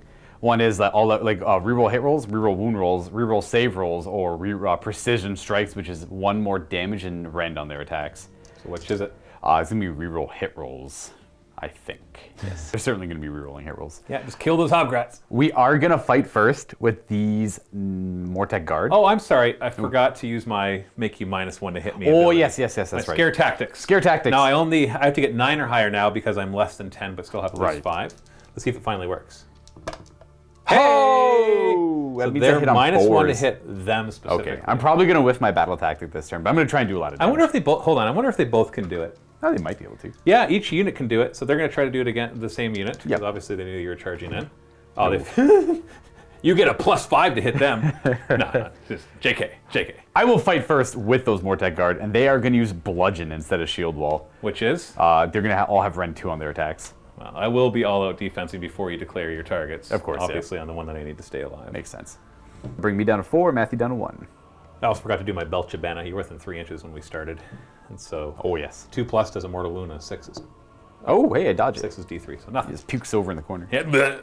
All right, so we're gonna have to split these attacks up. 1, 2, 3, 4. We're gonna do 6. We're gonna do these 5 models, these Mortec Guard, which are just Nadrite Blades, into this unit of Gut Rippers. Those 5 there. And then the remaining 15, I believe, will go into that unit of... And like I said, Gut they'll Rippers. be all-out defensing. Yeah, so they'll have a 6-up save against these attacks. These guys will have no save. So yeah, there's 18 in the unit, so that means 13, including the Great Blades and the Hecatos into that unit, just for clarification. So these attacks are into the unit of Gut Rippers that did not succeed on the Scare tactics. So 3s to hit. 3s to hit them, that's important. We have 1 more hit for the Nadrite Blade, and then these wound on 4s. So we only have 4 wounding hits at Rend 2. Rend 2? Yeah. So I don't get a save against that. So we'll is that kill- 4 wounding hits? Yeah, so it kills 2. Yeah, I'll kill 2 on this side. Alrighty. Bleh. Blip, blip. That's Great Blades. Yeah, they're too far away for the Endless Duty. I would have done the Endless Duty instead, but they're too far away. That's why I did the -1 bludgeon. to hit. They all hit with the Great Blade. But you don't care. 3s to wound, and I can do all the. That's just 3 at Rend 2, but I have a bunch of other attacks at Rend 2, so I'll pull them all up. These hit on 4s. 3s miss because of the Scare tactics. I'm attacking the spooky or the confusing unit. I confused you. You confused me. I'm not too You're sure. confused as to why you feel afraid. Or maybe I try to make you fall in love with me, and you're confused by that feeling. And I get 4 extras because of the Nadrite Blades. 4s to wound. Not bad, but not great. Okay. I'm not going to kill the unit, No. but these are all at Rend 2. 10 wounds in total at Rend 2. So 6-up saves because I have my all-out defense on. And it saves one guy's life. So 4 of them die. All right. So I do cut down 4 of the Gut Rippers. Well, let's go from the back then. You brought me down to 5, so I no longer have to worry about special coherency. That's true. Yep. Actually, you know what? I'm going to do... Hold on, I'm supposed to remove 4 of them, right? Right. I'm holding 2. Here's 2 more. Yeah. The Killer Boss will have room to get in now. Yes, so that's the 4 I'll remove. I'm trying Sorry, I forgot about the monstrous stomp on the Gothazar Harvester here. The monstrous. He was just You want to gonna- roar so I don't do a command ability? He was just gonna step on them. Yeah. Ah! It does. Is it a 3-up or a 2-up? It's 2 up to do D3 more. There you go. Okay, so I Look at killed you, 3 of Mr. them. Maximum. Look at that. I killed 3 dudes. I think it's best. I don't know. You can wrap around no matter what, right? Right. Well, I don't want to kill my banner because the banner gives me reroll battle shock. Well, you have the option of activating them next to block them in if you wanted to. Yeah. Oh, definitely they're going to go next. Okay. Yeah. Yeah, for that exact reason. I do have my other unit of Hobgrots, but I think you're going to murder them all with no real issues. So we might as well just try to mitigate some damage here. I know you've got a bit of a reach, but... It's actually only 2-inch reach, and you seem safe from it. So all the attacks are gonna have to allocate yeah, into and them. I could get them all in base. It's just this big old ham fist is in my way. Yeah. So 15 attacks. Are you ready for this, Luca? 6s are Nadrite Blades. That's right. 4s to hit. 6s are 2 hits. They can So stab twice. Yeah, step. They just use advanced tactics. And 5s to wound. All right. All right. 1 wound. No. 4 up. He takes a damage. Hey, woo! Actually, Does he 6 up ignore it? He's got the hero nearby. He takes Oh. he's down at 9, but he's gonna clobber him. Keep the 9 on there. He's probably gonna heal that back. You better. I'm gonna go with the Leech Cavalos attacking. I'm afraid of them not killing them all and then pulling, but he gets to pile in 6 inches. Yeah, So. the only reason Yeah. I would not do him is if you kill them all, then I think this guy in the back has to go that way. I don't think you can get him. Well, I don't know. Maybe, it probably doesn't matter. I'm going to go with the Necropolis Stalkers Right, anyway. because then we can pile in like this. Exactly, get that third guy And in there. all 3 guys are in the objective, which means it's only not yours if these 3 stay alive, or these 2 stay alive. I'm going to go ahead and assume with the Dread Falchions first. I'm going to do Endless Duty from the Liege Cavalos on them. For plus, it's a short range. You know what? You've got all the command points. I do, might as well do this. I'm down to 3. It's just going to be damage. I could, okay, I'm down to 3. I could see how these would run out in a battle round. If you're up against something with better Yeah. than 6 up saves. 4 attacks with the Dread Falchions because of Endless Duty, rerolling hit rolls. They have Oh, good 4s. thing. Good thing. And 3s. That is 8 damage. They're dead. All right, we got him. There, look at that. Dread Falchions got him, boys. Woo! Who knew? Who would have thought we would have got him? Well, I get to hit you back. So let's start with my Killaboss. Killaboss. I'm doing him first because I'll probably forget that he's going to go and I'd block him or something. So he's going to come on in there and then he's just going to wall up. I'm going to save his own command, the last command point for whatever else I might need it for. Still have another turn to do too. Of course. So he's going to start with his attack, so 3s to hit. So this is 2 mortal wounds. Very good. 3s to wound. So that's at -1, 2 damage. So I go to a 4 up, I pass, and I tap 2 mortal wounds. Ward save. Oh, I'm super sad because I would have passed those that stupid Yep, spell. yep. Ay. Ay. We're gonna pull these 2. And then I still have his mount. Mount has 4 attacks as well, hitting on 3s. That's pretty good. The 6s don't do anything, but this is -2, 2 damage. Yeah. So 3s to wound. So 3 of them at -2, 2 damage. 5 ups. Oh, I make 1. That's 4 damage, which I ignore with the ward save. Take 3 of them die. That was pretty decent. I'm happy with that. We're gonna leave. We're gonna leave you there. We're gonna lose. I'm not going to kill all these guys, but they are in trouble 3. on my next turn. All right, now it is my pick. The only thing that really makes sense. So the Liege Cavalos gets an extra pile in. So of 3. he's 6 inches? He can go up to 6 inches. Can he get anywhere advantageous with that? 3 and then 3? The problem might be his base. So he definitely has the movement. Oh, I see. He's gonna get blocked in there. So right? that's as far as he can go. What's his reach? Not that far. It's not 2 inches? It's 1. Instead of him, I'll just do the Harvester then. Sure. He'll put his attacks in the Hobgrots. All right, we're going to do the 6 attacks with the Bludgeons on 3. And that's 2 mortal wounds. Oh, jeez. And that's 2 more damage because of the rend. So 4 of them die. There's 4 more attacks with his ossified hooves and tail. 3s to hit, 2s to wound, and that's 4 more damage. Okay, they're all dead. We got him, and then I roll a d6 for every guy I killed on a 4 up. I heal a wound. There we go. He's back up to full. Hey! You just like chuck their bones into your back there? Yeah, it mulches up and gets.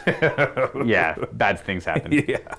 Alrighty. Whew. Okay, so I got to do a lot of damage now with the rest of my guys here because you've got the positional game now. You've taken this objective in the back. I have a turn before Battle Round 4, but in Battle Round 4, the objective's going to drop back here, so I need to crush through. Right. Because you're about to get the lead. Now, thankfully, you didn't get your battle tactic. No, that's going to deny And me that's 2 that's points. guaranteed, by the way, because he's got the Killabosses have the rule that if I run within 3 inches, I only lose 1 model. That's cool. So there's no way, and I can just throw, and so I might even not bother with Inspiring Presence, just to, I lose 1 guy and I get to keep the command point. Absolutely. Anyway, so let's do these. These ones are most likely going to be able to get all their attacks in. So let's start with these over here. And I'll pile in whatever I can. So I'm able to get 5 of them in there. You're Poke, kind of poke. you're pulling me back there. So that's 11 attacks. They still have the poison. Yeah. So that's 5 to do mortal wounds, and we really don't care about anything else.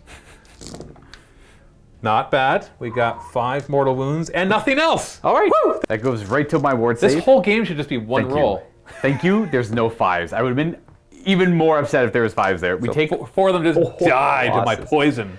Somehow I could poison your bone constructs. The problem is, like, it's so sad. I should have kept more of them back to at least have the ability to harvest them with the harvester. So Nope. nothing's in range. No bones for that harvester. 1, 2, 3. This is bad. This is real bad. Well, we'll see. So then I'll have these 4 go, and what they're going to do is they're going to pile in around, not getting within 3 inches of that bad boy. But what we're doing is we're going to leave some space for my banner to come in and fight as well. Oops, let's not. Well, you know what? I can come like this. Ah! I'm sorry, I'm not trying to move models. There was spots. It's just fingers and stuff. 9 attacks, 6s. I don't really care about anything else. Hey, 2 mortal. Oh, I got to roll this. And a hit. 2 mortal wounds. That's a wound. You say that, but I could fail my save. Oh, you did! There you go. So 3 guys. Wow, guys they die. killed 2. I keep forgetting you don't have your rerolls on right now. No. If you had your rerolls, I wouldn't care. My Belcher banner will come on in. And he's going to smack you with his Merc Knob Cleaver.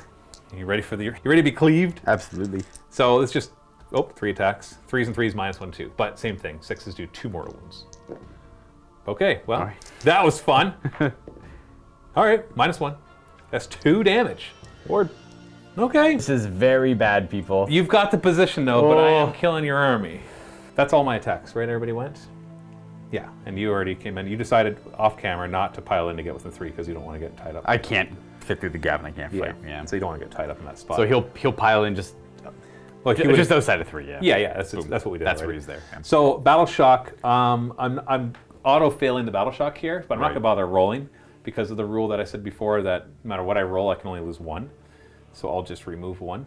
Okay. I'm going to save my command point. I don't need to Inspire and Presence them to foil your battle tactic. Absolutely. And because I actually have a turn next, I would rather have that command point. Yeah. So you don't get your battle tactic. However, you do take this objective, which gives you 1 extra point, because now you have more than me. Exactly. The problem here is I should have chosen that battle. So my 2 choices were I needed about a 7+ charge over there, and it was re-rollable, or to kill that unit in the middle, and this guy only had a 6-inch charge. So I'm like, okay, well, whatever. I could probably kill them if he makes a 6-inch charge, other than a 7-inch charge. That might not work out. With only 4 of them that were left, that's 8 wounds for him to get through, but he could have done that. I lost a massive power swing on a failed 6-inch charge. I am a little salty about it, but I think I'm okay. Because at least monsters count as models for objectives. So I do have some fighting power in the middle. And they count as 5 models. Yeah, so I got this guy who could swing over there if he's not engaged over here for whatever reason.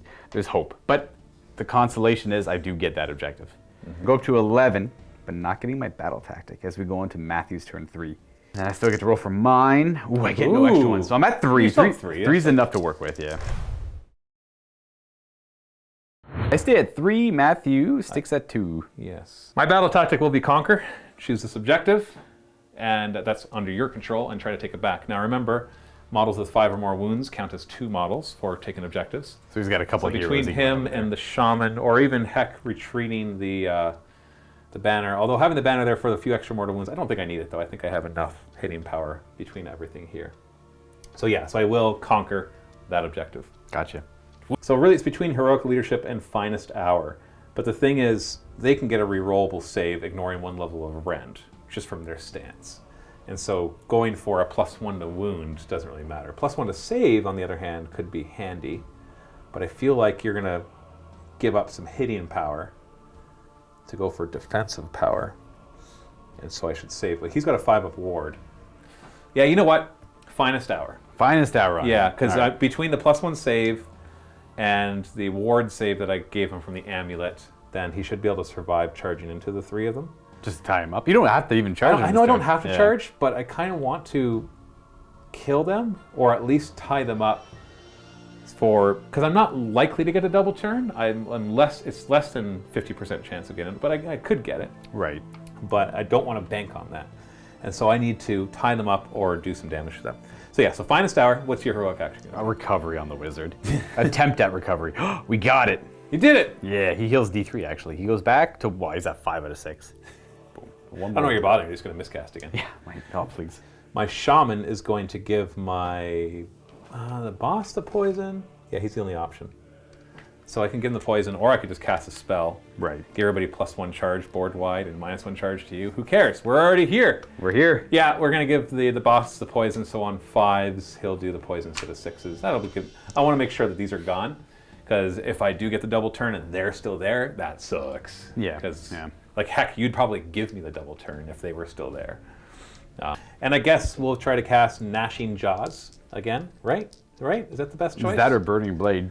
Or Arcane Bolt, just to do 3 Bolt, mortal lines. Or Mystic Shield to keep alive, or what you're... Yeah, let's do Gnashing Jaws. I was considering a Mystic Shield back on this guy, but we get it with an 8. Might as well try and stop it. We don't. We do not. You don't, unless you have a +1 to unbind? I do not. All right, so this will just go right bloop, as far forward as it can. And let's see where it goes. End of the hero phase. It moves 12 inches. So it's going to go... All right, just then, yeah, makes sense. And then it's going to end somewhere annoying. The objective is right here, right? It's near the Harvester, yeah. Okay, I'm just going to have him come... Sorry. Basically just going to try to block him in. I know he can go past it, but only if his base fits. Mm-hmm. So, 12 dice, because that's what I rolled for its move. Every 6 is a mortal wound. We got 2 this Two time. mortal wounds. Hey, that's average. Oh, it does take out 2 of them. Battle shields, I'm happy to see, it hasn't mattered too much. I would have 2 more models here, though. That could make a difference, maybe. Now, movement-wise, I think what we're going to do here, we want to get the shaman right there. So we're going to have him go right there, and then the shaman will roll a run of 1. That's enough because I have my little pot grot, and he counts as part of that model. part of that model. Yeah, he's not doesn't count as an extra anything, but just consider my model to extend over this weird oblong shape. So now I have 4 models on objective. As to my 3. No retreats. Nothing in the... you know what? I think I might issue a retreat on this unit here. Oh, so they're not fighting this guy still. Yeah, because otherwise it just gets you free hits. Club, club, club. Boom. Smash, smash. Yeah. So we're just going to retreat and reform right along here, just so you don't flank my general. Right. And we'll make sure we maintain our coherency at the same time. So It's still staying 3 away from yeah, I'll double check that, but yeah, we should be good. So at the start of the charge phase, they can technically make somebody weirded out by them, but it wouldn't matter because they're not going to fight anybody in close Does combat. that smaller unit want to do it? No, they can't when there's enemies within 3. Gotcha. Okay. Because you've come close enough to realize that you're not falling in love with these guys. Gotcha. So we're just going to declare charge over here with my Kiloboss. Luca thinks this is a bad idea, but only the dice will tell. That's fair. Well, So- I mean, he makes it in. That's not the dice we're Yeah. talking about, Luca. Yeah. We're gonna come over here. I don't know if that keeps one of your guys from fighting me, but we'll find out. They have good reach. Whatever. I'm gonna do my best. And now at the beginning of the combat phase, 2+. Belching banner. Oh, one One more. mortal wound. 6. Hey, we make it. Well, Word fine. I guess you're made of bones. You don't really care about puke. Yeah. In this case, it's not that corrosive, I suppose. Yeah. Now, do I want to shield wall? Yeah. It's the mortal wounds that I can get him, but maybe I do just bludgeon with them. Do you have to choose that right now, or is it shield wall you have to It's choose shield right now? wall I and have to bludgeon you choose right when they now. attack? Yeah. I'm gonna shield wall. Okay. Yeah. I'm gonna shield wall.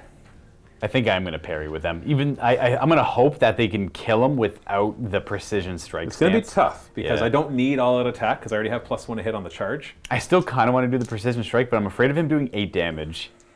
But I don't think he will. He's got Ren 2. Well, Because the it doesn't matter. falchions are 3 damage each, Ren 3. And how many of them have that? That's just the one guy in the back there, but he's got the reach too. And Yeah. he can have 4 attacks. I could have a 1-up save against that. Yeah. And so a 5-up ward. I'm not trying to say don't try to kill him. You should try to kill him. I'm going to go parry stance. But yeah. So the question is, where do I go first? Now, you've chosen to re-roll their saves, which makes them less killy. They're both going to be rolling saves. Yeah, and so I think I need to go with him first, because even if I can just kill one of them, that's less attacks on me. Right. And he's going to stay right where he is. I don't actually. What's their reach with the big halberd stuff? Never mind. You're within 4, and there's nothing I could have done about that. All right. So you're only actually 1 inch reach, even though they look enormous. Look at the Yeah. size of those. I double checked it. They only reach 1. That's It's fine. You're ridiculous. exactly 4 Yeah. inches away. So you just pile in that way, and then you're good to go. So it doesn't matter. So my Kiloboss is going to go the not general one, but the one that has the amulet. So everything's going to be 2s and 2s. Yeah. But we're looking obviously for 5s for mortal wounds. Oh wait, no, that's the other guy. 6s for mortal wounds. So this is going to be the guy on top. So 2s to hit, 6s are mortal wounds. Oh, double 1. Oh, 2s to wound. No, triple 1. Oh, wow. -1, so 5-up rerollable. Is it -2 normally? No, it's -1. Okay. So Oh, they four-up. go to a 4-up, yeah. But they pass. Oh, jeez. I hope my mount kills something. 2s to hit. This is one I was more afraid of, yeah. Okay. The 6s don't do anything there. Finest tower. 2s to wound. Only 3 of them at -2. These are 5-ups. That are Rerollable, rerollable. Ooh, no that's value. 6 damage. And they are hecatos. Roll 3 6s. No, 1.5 of them are dead. Yeah. So you're going to hurt these guys, right? Yeah. So 1.5. All right, it's your pick. Well, we're gonna go with these Mortec Guard. Try and kill off some of the gut rippers here. Yeah, that's your best bet. Pile in and attack them. Soul Cleaver first. We have a couple hits, and so far 2 wounds at Ren 1, and That's then 4s to wound, isn't it? you're right. You're right. I keep forgetting. That's 1 wound. No, it's 3. It's Soul Cleaver. That's Oh, yeah, that's the that's the plus Soul one wound. Cleaver. Yeah, so +1 wound. So we have the Hecatos and the Necrophoros hitting on 3s and 4s. So 4 wounds at Ren 1. And I wasn't going to all-out defense these. 6-up save. I killed 2. That makes me worried, because I need to kill those 3. No matter what, I need to kill those 3. Well, let's do the boss. He's going to try to kill those 3 on his own. He's hitting on 3s, but 5s will do 2 mortal wounds. Right. Right? I don't need to all-out attack here, right? I do. All-out attack then? I want to save all-out defense. I don't need Inspiring Presence, though. Yeah, all-out attack. All right, down to 1. All-out attack. 2s. 2s to hit. Oh, frickin' crap! Oof. 3s to wound. 2 wounds at -1, which you don't care about. 4 up. That's 2 damage each. So it's 2 damage. 2 damage. 6s. I take 1. We have the mount still. Yeah, I know. It's a soul cleave. Yeah, but this is getting. Yeah, the mount doesn't do mortal wounds. 2s to hit though. Oh man. Okay. 3s to wound. Oh, -2 though. Reroll. Okay, 2 damage. Don't roll any 6s. Oh, we got him. I had to work. That was. Whoa. Oh, I was in a good position there to get them all back up too. No. Okay, well I'm gonna fight over here. I'm gonna pile in. We already established that you can do this to make sure he it gets would look in. something like that, yeah. And they're gonna endless duty. I'll go down to 1 discipline point just to get the extra attack. 4 attacks with the falchions. Oh, that's why we love the falchions, everyone. Yep, that's it right there. No. And then the other guys, Hitting on.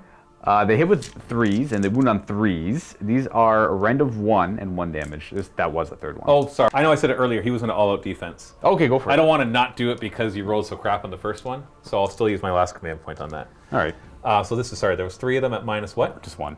So with all-out defense and heroic thing, I'm back to 2 up saves. Yeah. Ooh, 1 damage. All-out defense did nothing. You have 1 a ward damage. save. 5 up to ward save. I take that. All right, Okay, that's- okay. All right. That's what we accomplish over there. So Battle Shock, I have no command points left. So I got this one. This one guy lost 2? 3. There was 4. No, Only he killed kill- 2. There was only 3 of killed them. 2, yeah. There was 3 of them. So he's got a bravery of 5. All right. You ready for this? Absolutely. Hey, he's running. Oh wow. But only one of them can run. There's only one left. There's only 1 left. All right. Then you. I take the objective back, which is important for 2 reasons. One, it gets me 1 extra victory point for having 2 objectives. Absolutely. And then the other one is my battle tactic of Conquer, which gets me 2 more, so that's 4 points for me. But it still leaves you. Wait, did I just take the lead? Oh yeah, I'm up by 1. You're up by 1 because I only got 12 to 11 Absolutely. at the end of battle round 3. Now we're on to the 4th battle round. We're gonna roll off. So all the objectives, we got to do this first. Oh yeah, we're gonna go kind of under near the jaws. pretty much. 22 inches up. So they merge into one massive objective in the middle, but it doesn't change how you get points. Right. So basically, you hold it, you get 2 points. 1 for having it, and 1 for having more than your opponent. And that's pretty much it. Yeah. yeah. Priority. I win ties. Okay, there we go. No, you win ties, right? Yeah, I win ties. Hold on. Would you give me the double turn? If I had guys, no, actually, no matter what, I couldn't afford it because of the Okay. that I'm failed not gonna charge. I'm not gonna roll my die and be sad then. Yeah. Oh man. That failed charge. Okay, we're on to turn 4 for Bonereapers. Oh, I only have 5 units now. I get 2 more on top of the 4 I get for going first. Matthew's up to 3. I gotta choose a battle tactic. Start with heroic actions. We're gonna do willpower. So Luke is waiting to do his battle tactic because they're all start of the hero phase, Yeah. and he wants to know if I finest hour Exactly. my warlord to keep him alive. If you choose not to finest hour, I might go for Slay the Warlord. But if you do finest hour, I'll go for a different battle tactic, I think. It's interesting. What Luke is doing is perfectly fine. Yeah. I wish in the FAQ they would be like, you gotta choose your battle tactic right at the beginning of your turn, Right. rather than the beginning of the hero phase. Because it feels weird to be able to wait to see what happens at the beginning of the hero phase. and then decide And then your be battle like, tactic. well, I this get is it, my yeah. tactic, now that I know what you're doing. Yeah. It's more like I would typically pick it, but I don't want to pick it. Then you'd be like, finest hour. I'm like, oh, I can't do this. Because it goes the now. opposite Yeah. way. I'm It like, goes- now that I know your tactic, Exactly. finest hour. So Right. it goes both ways, and Yeah. I see that. It's just, to me, it feels, not Luca's fault, it feels gamey. Yeah. And so I just wish they were like, no, this is the order you do that. Battle Right. tactics, heroic actions, other start of hero phase stuff. I don't know, whatever. Yeah, So what's, completely. if you're gonna recover then? I'm gonna do heroic willpower to try and dispel that endless spell. Let's see if I can't get rid of it. I got it at 11. Jeez. All right, I got rid of it. You All can right. get rid of almost 2 of them. Well, that helps. All right. I am gonna finest hour on my general. Okay. Because, not just to stop you from Slay the Warlord, because you can just do Savage Spearhead, which is get 2 or more units in my territory, which you already have. Right. And you can easily make 2 of those monsters and get an extra victory point. But because, regardless of whether you go for Slay the Warlord, you're going to want to go for him. Yeah. And so, I want him to stay alive as much as possible. So, Finest hour. Finest hour on him. We already did our heroic action. My battle tactic will be Savage Spearhead to try and get 2 monsters wholly within. Well, 2 of any unit, and at least 2 more monsters. I'll each get one 3 victory points for it. So I'll be trying to go for that. and- Unless he dies somehow when he charges in. You never know. He's not the most durable. He's still got the poison on, so he could like spike along with mortal wounds or something. Absolutely. So we are going to go ahead and cast some spells. We're going to start with Mystic Shield, I suppose. Yep, that's a fail. We're getting. It wasn't double 1 though. It wasn't double 1. We are going to cast Soul Guide now because I can't do reinforced battle shields. I have no eligible units left. So we Soul Guide. That's reroll hit rolls of 1. And then So this is one that you could do D3 more of, right? correct, yeah. Parts of me wanted to do Arcane Bolt and then that, but I'd rather just get more Soul Guides off. I might as well try to stop it with Yeah, my might as general, and who get to reroll. So 10 plus, no. 10 plus. Ooh, you got yes. it. All right. Okay, so Because I still have 1 more unbind for my shaman afterwards. and then I have to do the Yeah, ability whatever from he's gonna that. I'm gonna do Punishment of Death. I want to say on that character, but he's got a 5-up ward save. I'm gonna attempt Agony on a 4-up. What do we get? Oh, a 1. Oh, nothing would have worked in that regard. And then the end of the hero phase, I will do the Throne on a 2+. So we get to cast Soul Guide 1 more time.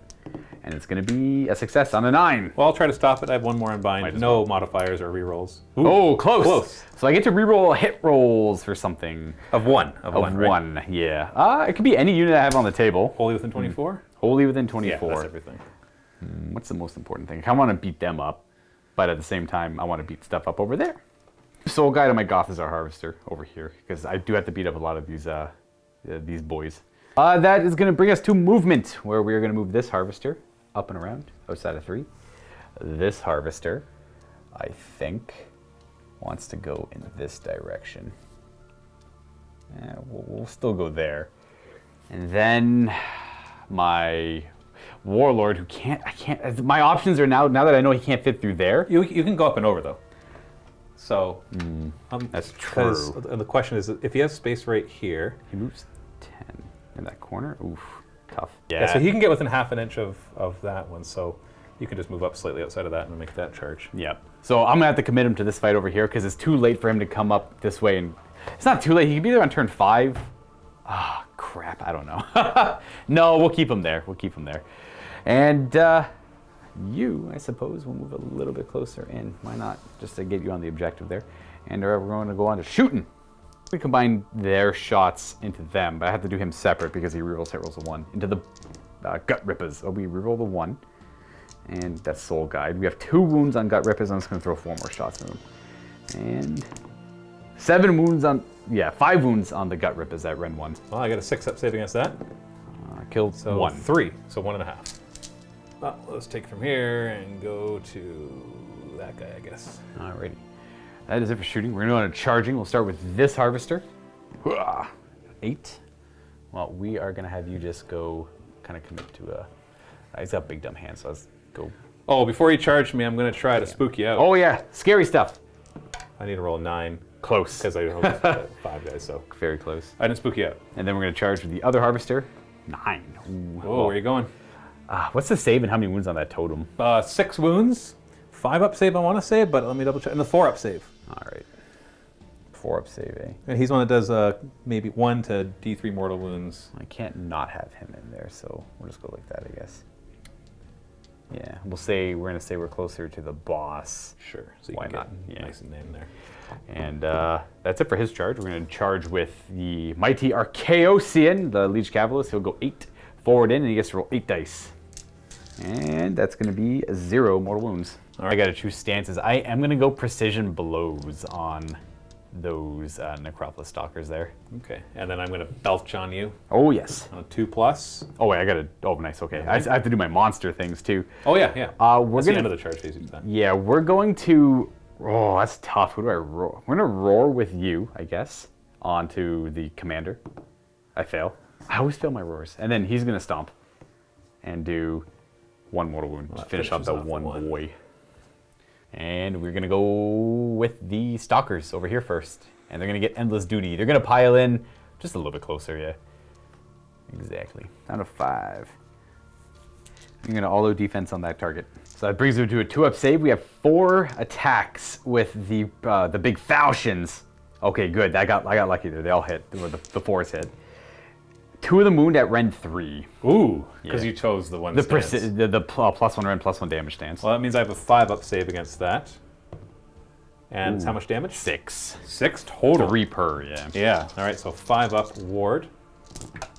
Nice. 4 wounds get through. I'm down to 5. All right, we got 5 attacks with the other weapon, which hit on. There we go. That sucks. We have 1 wound at Rend 2. So that makes me a 4-up save. 2 damage. 5-up ward.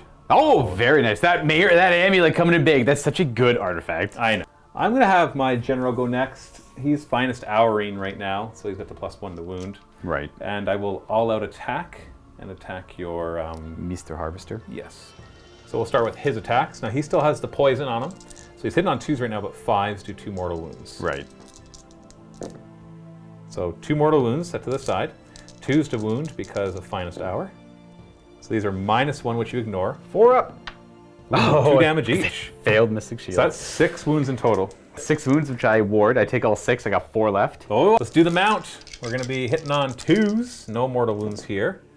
They all hit. Wounding on 2s, thanks to finest hour. All of them. These are -2. Oh, he's gonna die.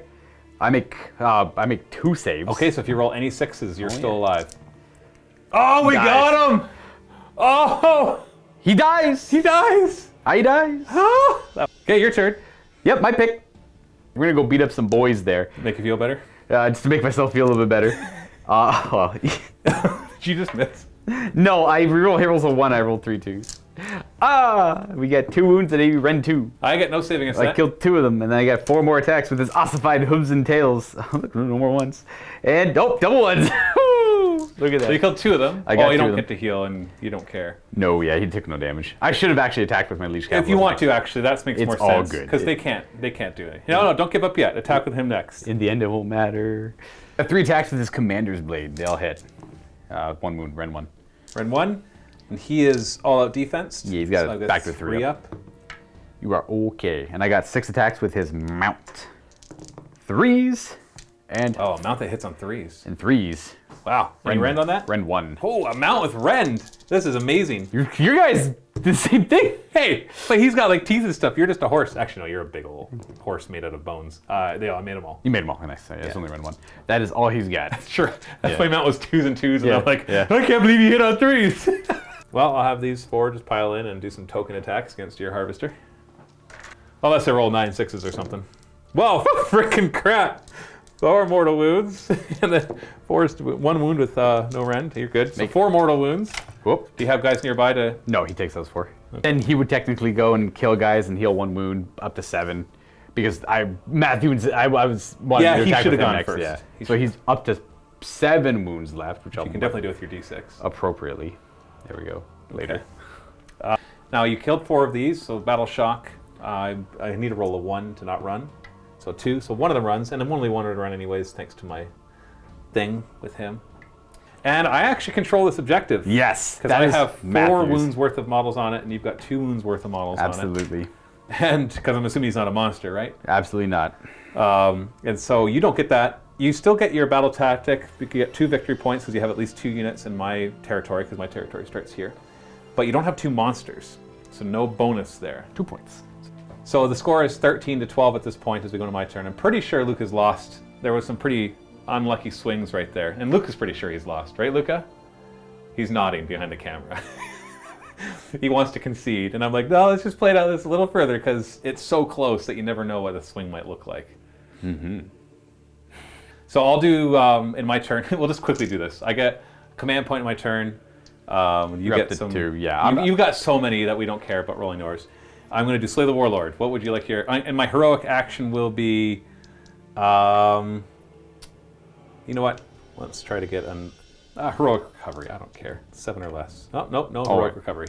What's your heroic action going to be? Finest hour on the Warlord. Finest hour on the Warlord. Try to keep him alive. That's my Warlord over there. Oh, this Warlord. Yeah. Oh, that's your Warlord. Hold on a second. Yeah, you don't want to. Okay, no, I'm not going to Slay the Warlord. Let me take that back for a second. I'm still going to do it because whatever. Why not? I pictured him as being your Warlord. I don't know why. I could do heroic recovery. But he doesn't deserve to freaking live.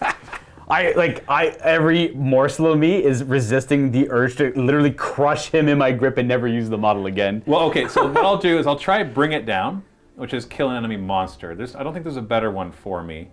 Monsters Takeover, Aggressive Expansion, Savage Spearhead. Ooh, you get an additional victory point for killing my monster. I don't Oh, know what. geez, I don't yeah. know when that triggers, but No, you it get triggered. that. It triggered then. You're right. So we are tied up 13-13. No, final action or final decision is Savage Spearhead. Okay, so let's get 2 or more of my units into your territory. So these guys will just kind of Should be tag easy team, and peasy. as long as they don't roll like stupidly small charges or something dumb like that. And then we've got some stuff to do. So he's going to give him an elixir. So he's got +1 to his saves. So I didn't give him a poison, so he doesn't do the whole 5s do mortal wounds thing. And then for a spell, he's going to do Arcane Bolt. I will re-roll that. I know it was a okay roll. 11. He can roll double 6 to stop it. That's all I got for a spell, so you might as well try. Nope. I'm Okay. surprised he failed me again. Yeah. Movement will be simple. I will move. I will move. I will retreat. There's no point in having this fight go on any further. And block. And I have no shooting. Well, you know what? No, and my wizards have to stay alive. That's my grand strategy. So I'm going to run with my shaman. He's going to go 4, so he's going to go 9 inches. He's going to run back here with his little pop crat. And he's going to... You know what? Actually, he's going to retreat. He still has the elixir. So he's going to protect my wizard.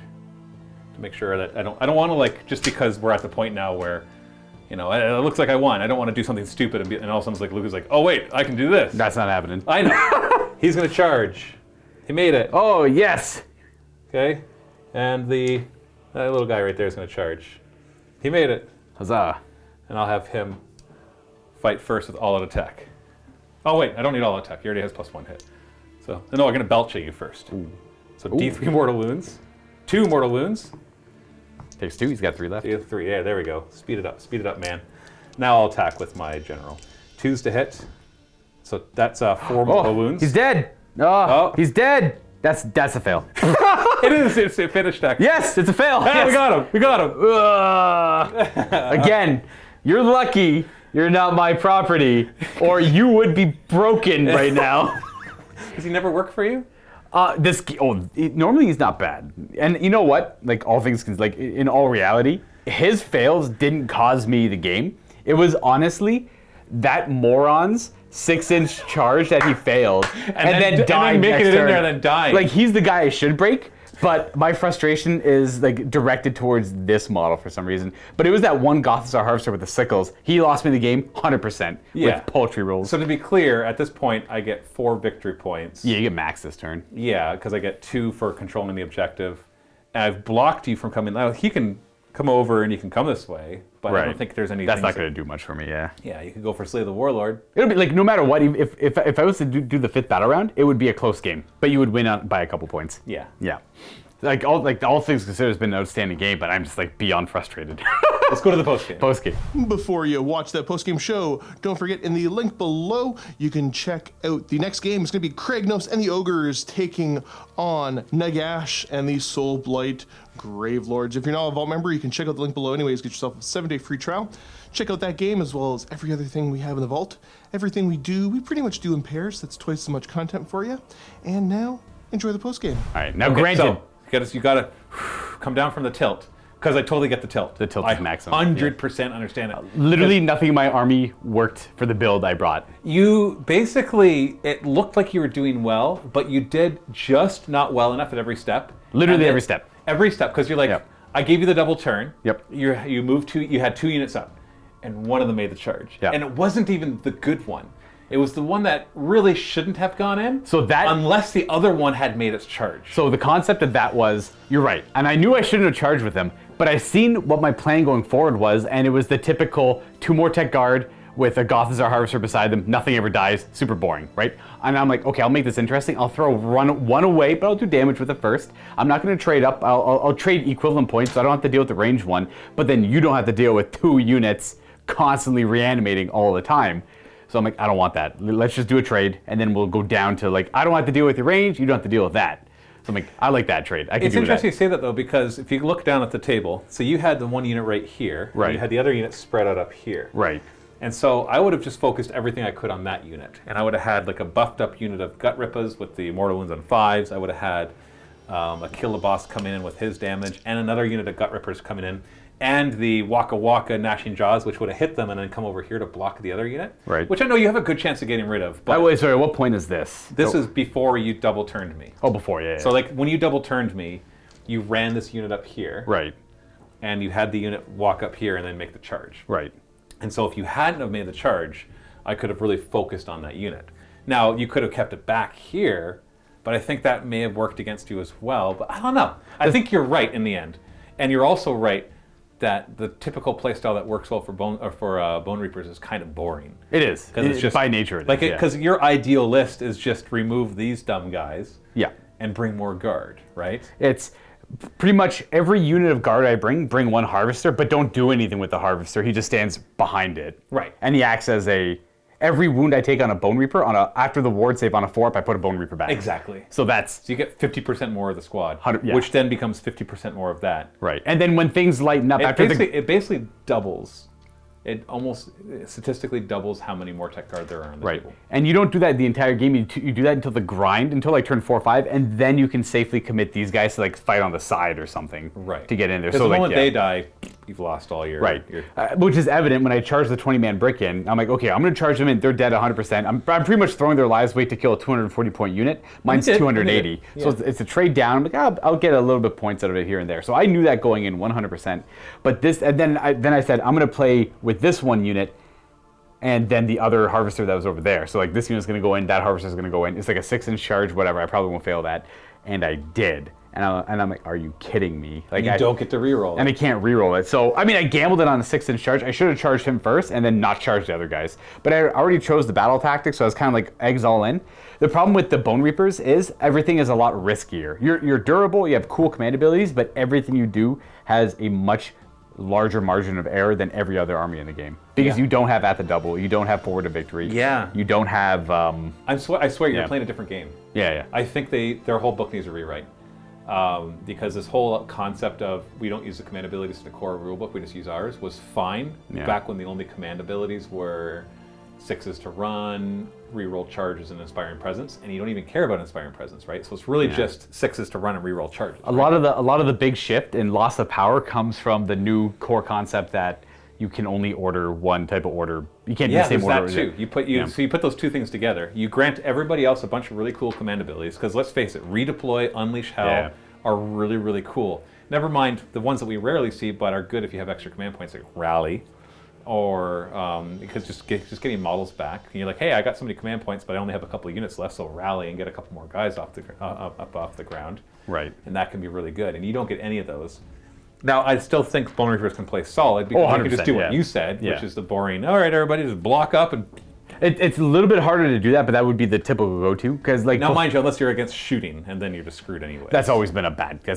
matchup for regardless. But you could do like the wall, which might help in some cases, but it's not a perfect answer. Yeah. So it like the build before I was like Mortec Guard, Gothstar Harvester, and be like unstoppable advance, move 7, you move 9 now. You do the same thing to him, so they're always right beside each other.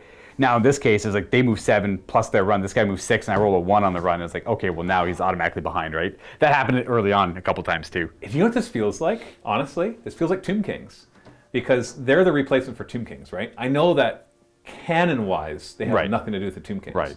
But the Tomb Kings were the undead constructs. Yeah. And they had skeletons as well. But they had the scorpions. Scorpions don't have skeletons, just FYI. So you get a skeleton scorpion, then something's going on. Bone giants and things like that. Although I guess they're not really constructs. But they had like the necrosphinxes and all that. So they had the constructs.